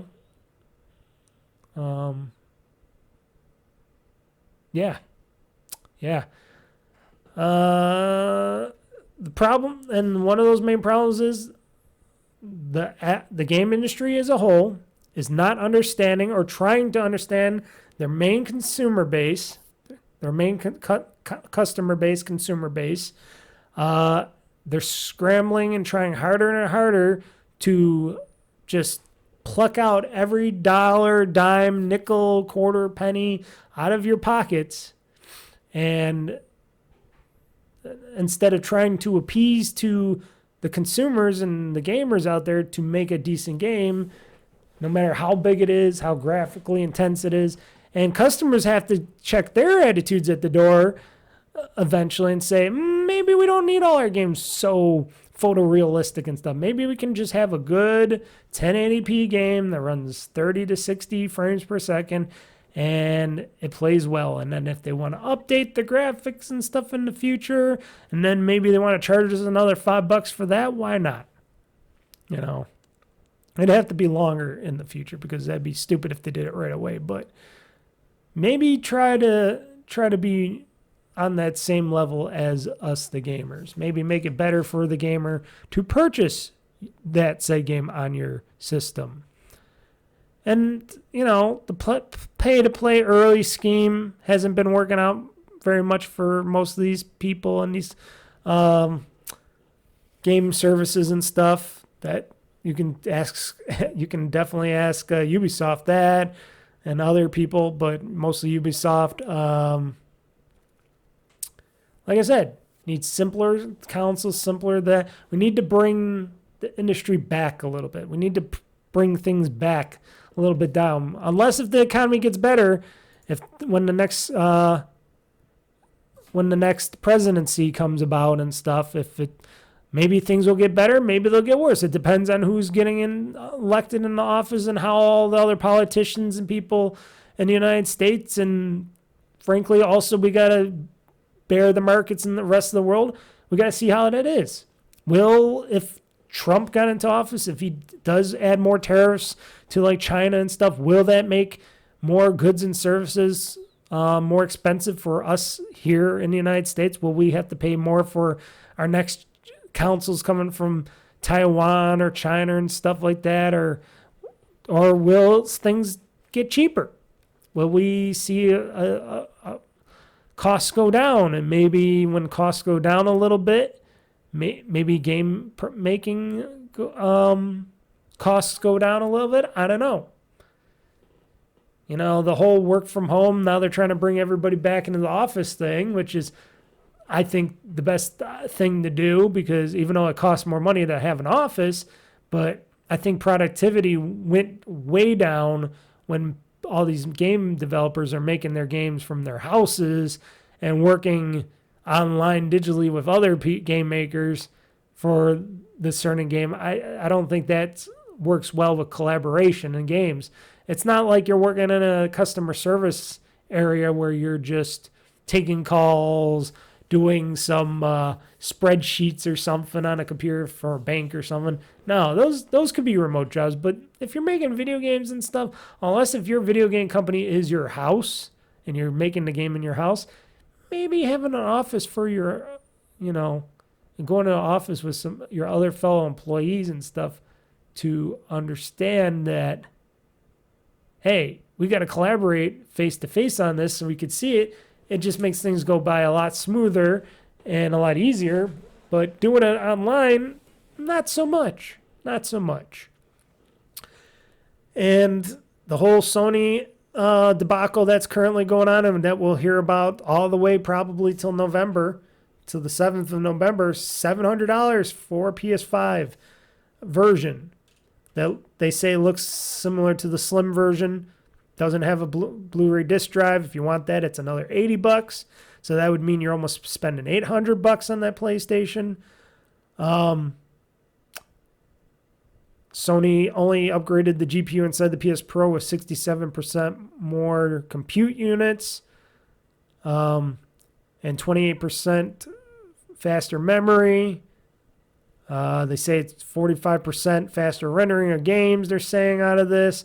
And, of course, they're talking about, it uses their PlayStation Spectral Super Resolution, or PSSR feature, which does the upscaling technique similar to NVIDIA's DLSS or AMD's FSR frame rates and quality for thing, which is funny because then they still got to use the same whatchamacallit, kind of tricky AI technology that those things are to get your frame rates up and do all that, because frankly everything is still looking, it's still all 30 frames, 60 frames, 1080p. But still, here's the thing. the games look good. All the games I'm looking at, Astrobomb, looking at all the older games that came to the very few older games that came to the PS5, they looked just fine. They played just fine. All those games, Spider-Man, God of War, Last of Us. Okay, so why do you think we need a newer, bigger console? At least Microsoft isn't really doing that. The only thing they did was we're coming out with a couple new SKUs of consoles that are going to be we're going to put more memory in them and stuff, and they're going to be more expensive that way because there's going to be more hard drive and stuff. They're going to have newer chipsets, but they're going to have the same power out of all of them, but they're going to have more hard drive space, and one's going to look a little prettier than the other one, and one's going to be without a disk drive and stuff. And it's like, okay, it's more expensive, but at least you're not trying to say, oh, we're trying to push more pixels, we're trying to make a Xbox Pro or anything. But do people really need to get a larger Xbox for their games? Like I said, I even put this online because there was people talking on Twitter about, oh yeah, storage and games and hardware and stuff, and do we really need more space and room on our consoles? Like I said, I'm a Series X owner. I think it had like almost a terabyte of storage on it or something, or was it 500 gig? I forget. Maybe it's 500 gigs, 600 gigs. I completely forgot. Hold on. I'm gonna look this up before I'm gonna look this up. So let's see here. Xbox Series X launch console.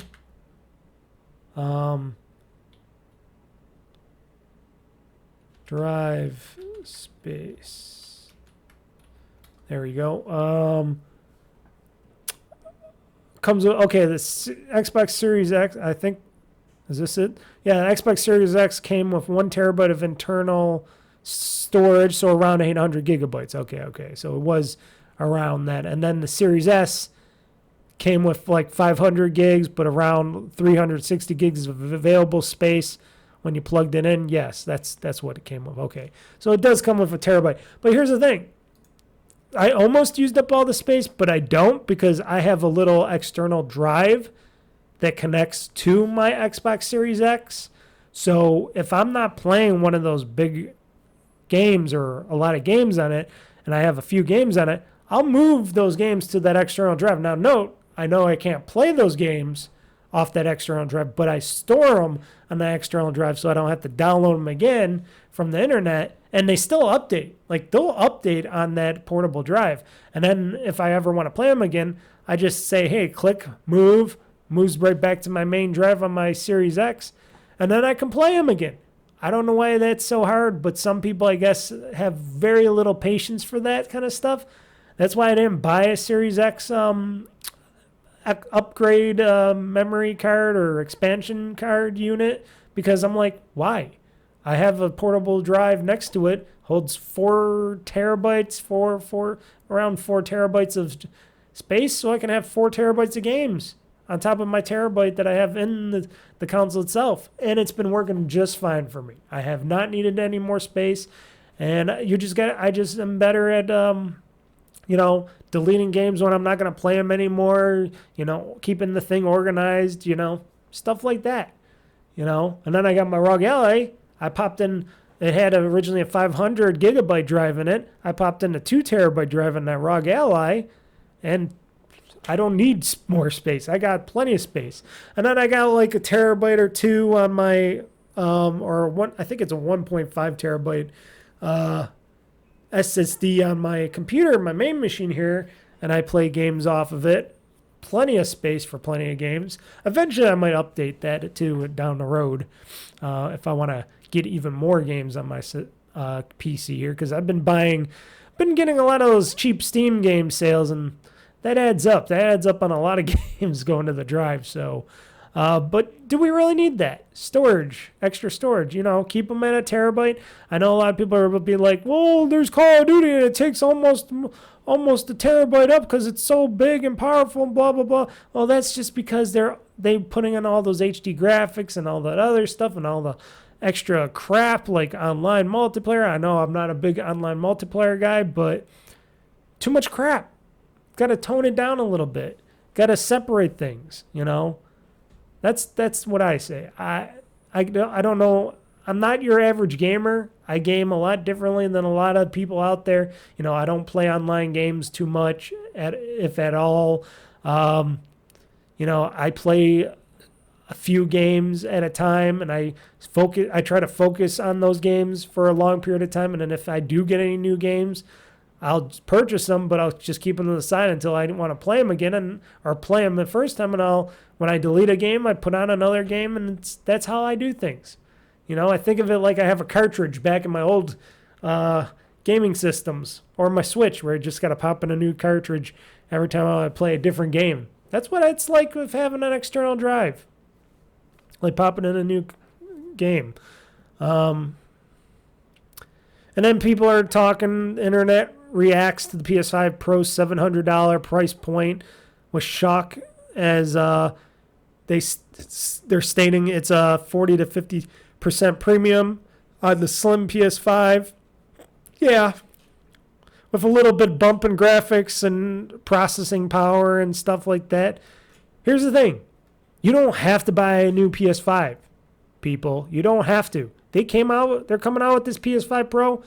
It is your decision if you want to purchase a new console or not. It's your decision. You don't have to. There's nobody that says you have to purchase this new console. There's nothing and nobody out there. That's on you if you purchase a new PlayStation 5 console. If you think owning a PlayStation 5 regular unit or the PlayStation 5 Slim without the disc drive is okay, then keep them. Play them. Have fun playing your games with them. If they play your games decently, then what's the problem? People get too caught up in it. And like I said, if you want to get your games to look and play amazingly well, and you want the graphics and you want the performance, it's called a PC, people. You can buy a gaming PC out there very cheaply. I see a lot of gaming PCs on the cheap. Or if you want to spend a bit more money like me, go crazy, where I spent like over $4,000 on my supercomputer here, you can go that route and you'll have the perfect gaming PC. And I don't even do 4K. Like, I'll watch a 4K video or something on here just to see how, well it runs. But I do 1080p stuff here all the time. Watch 1080p videos, play 1080p games, stuff like that. Beautiful. All on ultra, all graphics on high and ultra, performance out the window. I don't have the latest, greatest, I don't have the highest NVIDIA graphics card. I have a Asus NVIDIA GeForce what is it? It's the 4070 Ti. It's the 4070 Ti with what was it? 16 gigabytes of graphics power on there, horsepower. I forgot. But I have a 4070 Ti in my system. I'm good. I spent the premium. It was like $800 at the time when I bought it. So it was a little cheaper than 1,000 or plus if you wanted to get the 4080 or 4080 Ti's and stuff like that. But I knew I was going to be doing more gaming and streaming on this computer, so I opted to purchase more of that graphics power in my system, and it's plenty. This card's gonna last me as long as the card lasts, until it burns out or something, and then I'll go back to my previous gen card that I still have, I think 3060 something. It's a 30 series card, unless if I get a 40 series, or if the 50 series, whenever they announce that to come out, if that goes down in price by that time or whatever, depending on how long this card lasts, I'll get that. But otherwise, I don't need to get super high, full HD, this and that, 8K, any of that. it's all a bunch of stuff. Our eyes, our ears, they only can hear and see so much. And game-wise, I'm slow. My fingers, they're slow. So as long as if the game runs a little slow, that's good for me because, man, if it goes too fast for my fingers go, ah. Because when you get older, games get too fast. Need to slow them down a little bit, I think. I don't know. But the industry has to change. And will they change?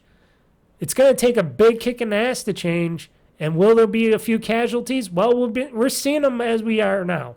But that's because of their dumbfoundery and their basically bad, what I'm trying to think of this word here.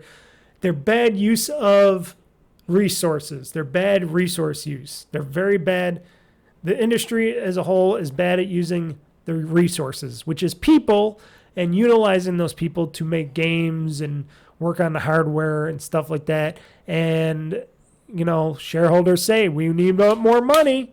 They're going to try to get the more money, and it just makes things suffer, like quality games. And if they're not making that money, they got to cut the fat. And if they cut the fat, that's where you see all those layoffs, because they overhire, they overproduce, costs go up, people got to go bye-bye, just like Microsoft did here recently, which even I say is a big bad on Microsoft again. But here's the thing, I've been saying this from the beginning as well. Even before the Activision Blizzard sale, I'm like, this is Microsoft they're going to. Even though they're going to go to a semi-better place, they're still going to a place that is Microsoft. And Microsoft has a zero-tolerance policy on workers and staff and stuff. They'll fire tons of people, which they have been doing throughout their whole internal games part of the industry. They fired thousands upon thousands. And now they're letting go another 650 people from the video game workforce.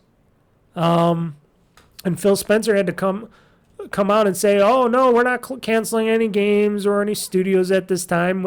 At this time, notice he said that in his message. No games canceled or studios closed at this time. That's a bad way to say that. That would be something to fear if for him saying that. This came on September 12th. So as I'm recording this on the 15th.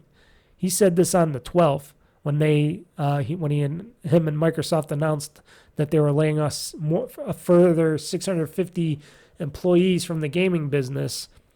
And then they try to point out, most of these roles affected mostly corporate and support functions. Well, you kind of need support people because you need people that can work and make sure the games run decently and support the games. But okay. But corporate people, okay, I don't mind if you lay off corporate people. So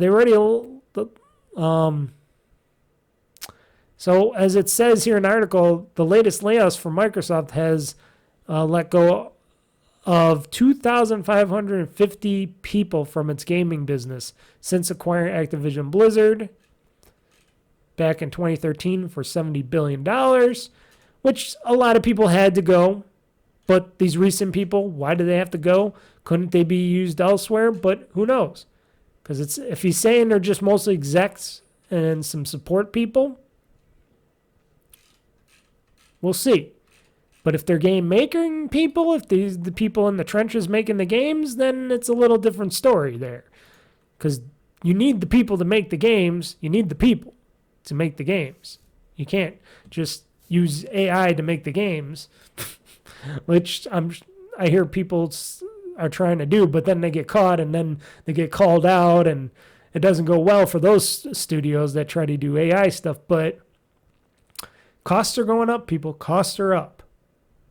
Home life living is up for a lot of people, and it's not being made any easier when you got people that come in our country that don't pay any taxes or whatnot, and they're here sponging off our dime when we're already in a state where we just came off of the COVID conspiracy where, sure, yes, there was COVID, but everything that our government did was lies, deceits, and just them trying to hold us down and not just directly doing the right thing. And then you got other countries that shut down or come back up, and then you got wars going on. You got a country, aka China, wanting to still take over Taiwan, and then you got still most of our chips and stuff being made in Taiwan. You got Intel going down the drain as well. I should have put Intel in there. I didn't think about putting Intel in there because technically they're not making any gaming chips for anybody, but I should have put them on the GamezAttack podcast cover art. But like I said, they're not technically. They can be if you have your gaming PC using an Intel chip, sure, but it's mostly like AMD and people like that people use their graphics cards, or NVIDIA and stuff like that. But which I don't think I put NVIDIA on there either, but they're not really spiraling down the drain yet. I only put the people that I know that are spiraling down the drain of failures and over costs and productions and stuff like that. And, you know, you got some Microsoft, Sony, 2K, EA. You got most of the major people in there. You got Embracer Group, you know, stuff like that. What else I got there? Bungie, of course. Warner Brother Games. That's another biggie right there. But here's the thing. They're all focusing on stupid stuff when they got to start thinking smarter and trying to make games that most people would want to go out there and play, not a bunch of gimmicks. Try to bring back the fun in game development and for gamers to purchase these games. Bring back the fun. Bring back I shouldn't say the I'm trying to come up with something different than what I was about to say. I was going to say bring back the innocence of the video game industry. There was no innocence in the video game industry back in the day either.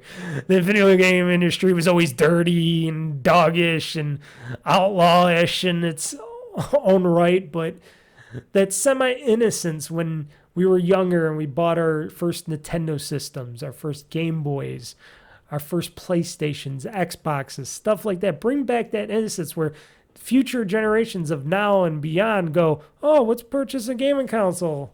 Hopefully it's cheaper. And then the next gen console from Microsoft is that hybrid, if they do a hybrid, or the Nintendo Switch, and they go, oh, $399, $400. Okay, it's expensive, but it's not outrageous expensive. Okay, we'll be willing to pay that. And, you know, they can take a little hit, or of course, in Nintendo, they're not taking a little hit, but Microsoft, they can take a little hit on that. It doesn't have to be the latest, greatest, and they can even do that in their message and be like, hey, guys, we've been overdoing it. We're not going to compete in this graphics conspiracy and stuff like that.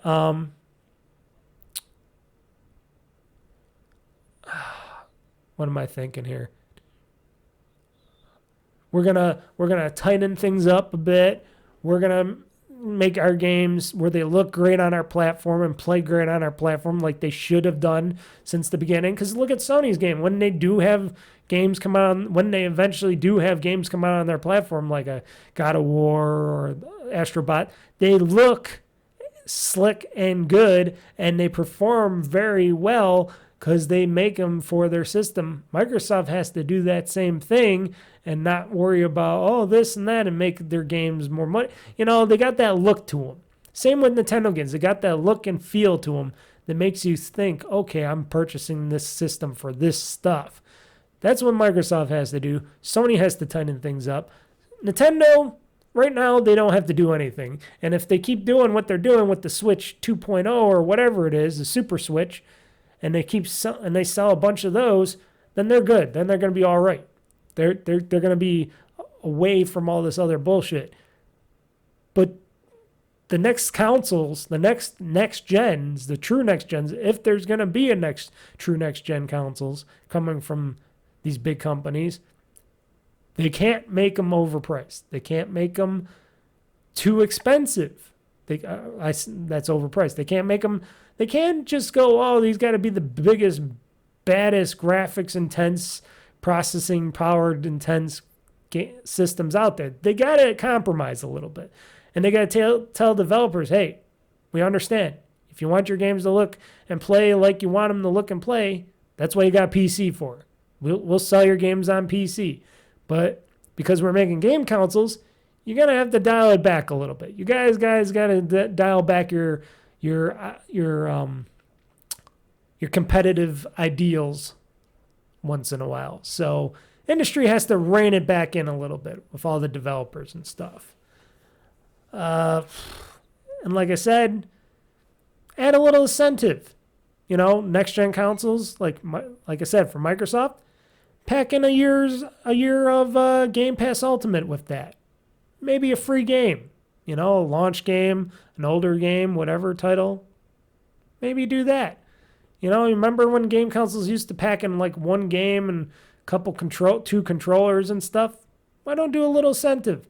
You know, just at the beginning or something, say, hey, we're going to do game pack-ins again.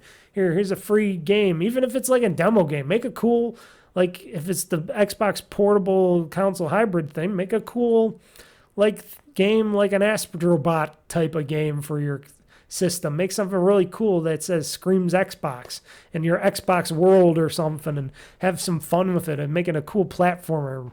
Have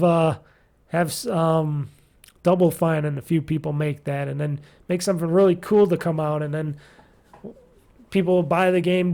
They'll get the game digitally on their systems because they'll be the packing card, and they'll be like, oh, this is really cool. Oh, awesome. Look at it, free game on top of this. And we got Game Pass Ultimate for 1 year, so we get to use that. And then eventually you can bring in the killer games again, and then people will continue to get Game Pass. Because that's another thing and before I finish up the podcast, because I'm going to close it out pretty soon, because I think I talked about everything that I could talk about. Like I said, world politics, inflation. Will we have this gaming recession? Yes, if people don't pay attention. But closing out this thing here, give some incentive to the gamers. You know, all these game makers got to do some little incentives. Throw a little crumbs to the gamers and people out there buying your products and services and stuff. Then they'll come back. You know, subscription services, it's tough. Microsoft in general with Game Pass. I love Game Pass. Game Pass Ultimate, I had that since, what was it? Like after a year? I think I got it like the next year because they had like a super sale or something. I got it a little later because at first I was like all gung-ho about just getting my disk space games. But then I'm like, Game Pass is getting a lot of good games on it.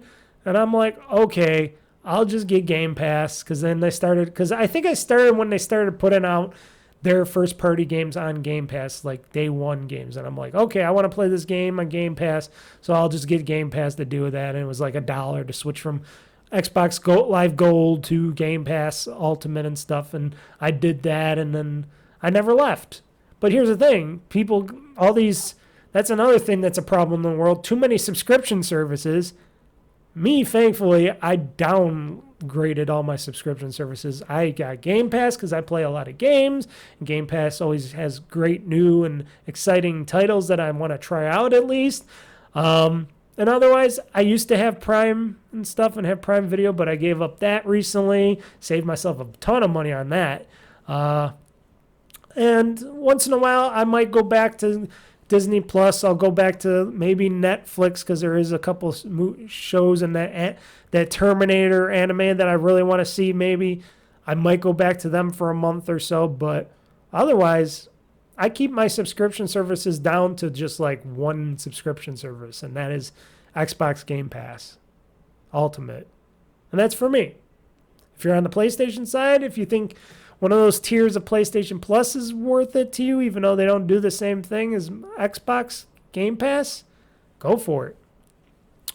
But at the end of this, will we be in a new gaming recession?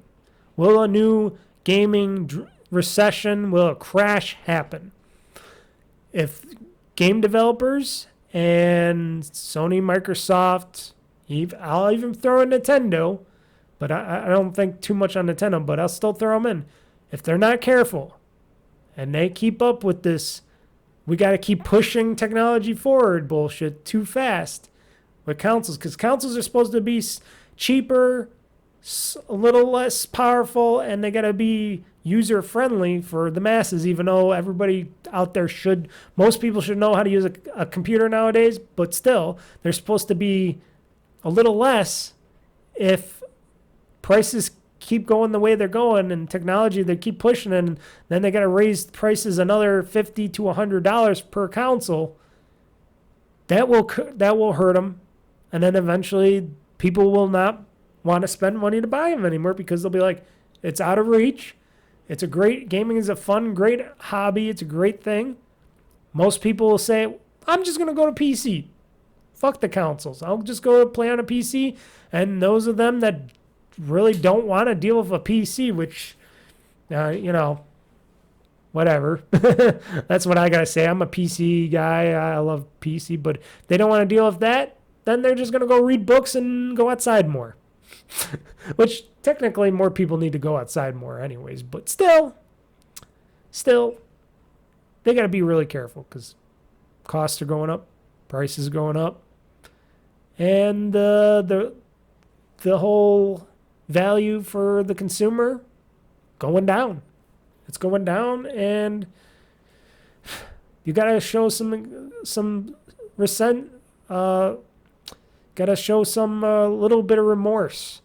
You want people to keep paying you guys money. You want to keep making that money for the stockholders, shareholders. You want to keep making the profits. Got to be a little nicer. I've been seeing companies after this COVID and all that, and the way that inflation and all that has gone, I've seen, and this is mostly most companies now, customer service has gone down the drain as well. Customer service has gone in bad, down the drain, and companies are now turning their heads on their customer base, their consumer base, and they're saying, time to make profits, at a time when they should not really be trying to do that. This is not a good time for them to try to play devil's advocate and try to squeeze the average consumer, because that average consumer is already on breaking point, and they'll break. They'll say, oh, sorry, Amazon, I'm canceling Prime. Why not? I still buy things over $35. I get free shipping. That's what I do. I've been finding out, most of my purchases are over $35 anyways. So why don't I just do that and save myself tons of money on Prime anyways? It doesn't matter to me. And I don't have to subscribe to something and worry about all the stupid ads that they put in their videos now on Prime Video and stuff. Save myself some money. You're going to try to nickel and dime everything? We'll push back. We're smart. Most of us are smart. And then you'll just hurt more. You'll be hurting more. And then these big companies will be like, oh, we're losing money. Stock prices are dropping. Shareholder prices are dropping. Shareholders are going, what the hell? Well, get too much greed. It's all about greediness. Now, sure, everybody has to make money. The workers, CEOs, shareholders a little bit. But I always find the stock market be a big game anyways. It's a big gamble anyways. And they talk about stuff like it's illegal to gamble here or do this or that, but yet the biggest gambling that should have been outlawed a long time ago is the stock market. That thing is a brutal thing. Even though I will dabble in it myself, but I'm only putting extra money aside to do that. It's not my main money. It's just going to be some fun money on the side that I can actually do myself and play in the stock market a little bit and try to earn a little extra cash. But otherwise, a lot of that stuff is people's livelihoods, which can go down the drain just like everything else in a matter of seconds. It can happen just right now, overnight. Stock market crash, stock market down, anything can happen. Anything's possible.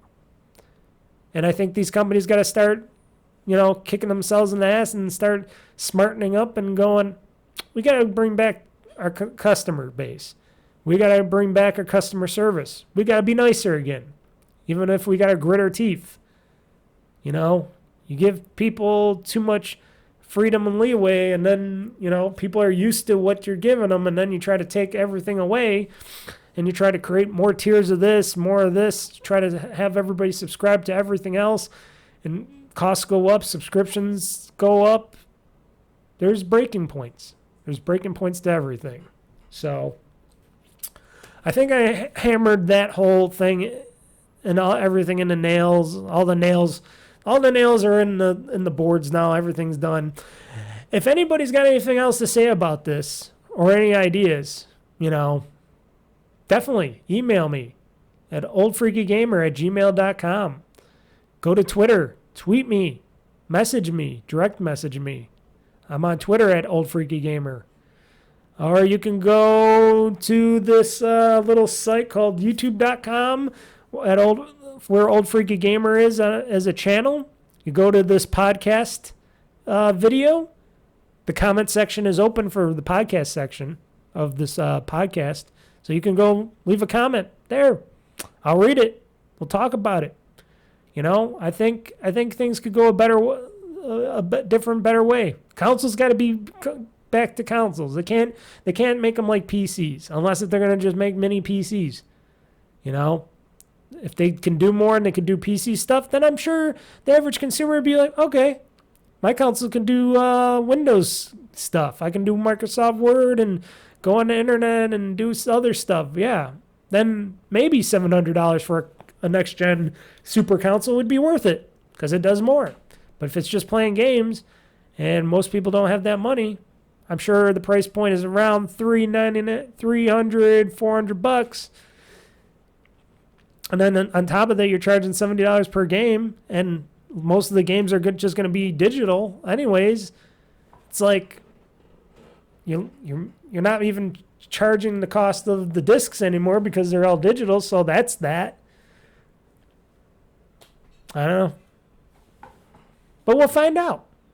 It is going to be a journey. Like I said, if Microsoft does not have their next-gen console like the Nintendo Switch, and it isn't what I'm thinking it should be, and they're just coming out of another box, and they're going to say, oh, this is more powerful than the last box, blah, blah, blah, then they definitely are lost. And then that means they're definitely going to lose. And that definitely means that I'm not going to buy their next box, because why would it? But if they're going to come out with something like Nintendo has with the console handheld hybrid, sure, that'd be beautiful. Could Sony go that same route? Yeah, but I don't think they want to. I think they still want to do the console and the pure console separate from a screen and all that, and then they'll try to do a handheld again, a pure handheld again maybe, I don't know, but I don't think they're going to support it that much. But they're good at doing consoles, Sony is.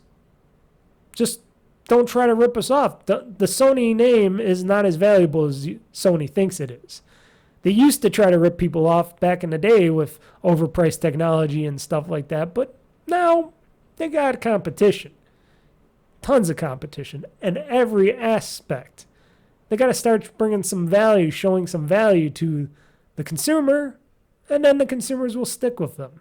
Sure, they got a lot of they got a big loyal PlayStation fan base, and some of them will buy the PS5 Pro because they got money burning holes in their pockets, but it's not the best route to go. So, recession could happen, but I'll be prepared. I got plenty of games in my backlogs, and there's still plenty of games that are coming out that I'm interested in that I'm going to get. Some games that I'm going to wait till they go cheaper on sale, but there'll still be games.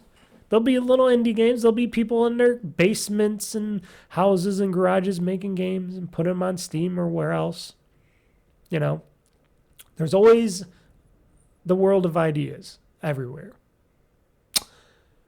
And as of that, folks, we're going to end this podcast. Thank you for listening. I kept it under 3 hours this time. So that's a good thing.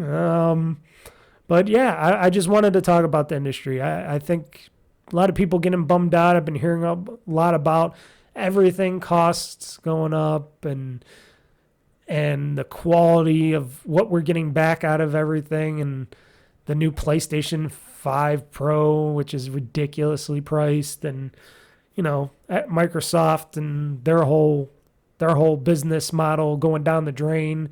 And that's because Microsoft is a big company with too much stuff going on in it, and it needs to get reined down a little bit with some internal stuff. Maybe get rid of the whole open AI initiative and spending and wasting all your money on that, because I don't think that's going anywhere. But that's just me.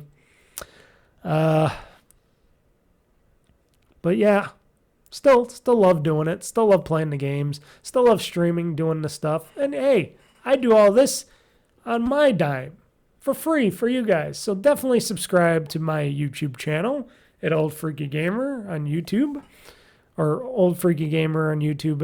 It's OldFreakyGamer-2023 on YouTube, but you could just go to YouTube and search OldFreakyGamer. If you're watching this already, just click on the video.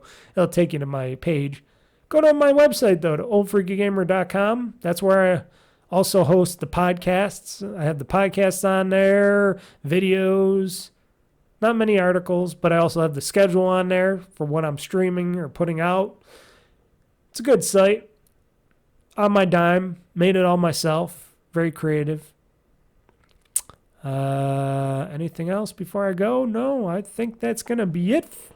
I think that's done. I think we're going to end this show now. So everybody, this is Mr. Mike signing out till next time, saying game on, game hard, world conquest. I'm pushing this game button. This show is game over. I love the chase and the hunt, and I set the pace when I'm running. I always take what I want and I always give it 100. Don't need a bank, no I'm funded. Play the game like it's nothing. I'm always thankful for something. Don't take for granted, stay humble. Now wake up!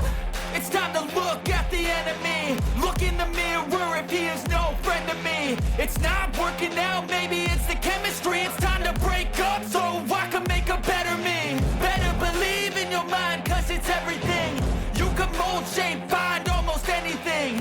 All it takes is some time and some clarity to find your identity. It's mind over everything.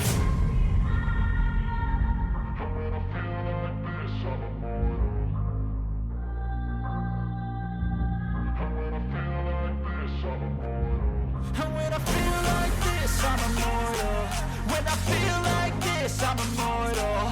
When I feel like this, I'm immortal. When I feel like this, I'm immortal.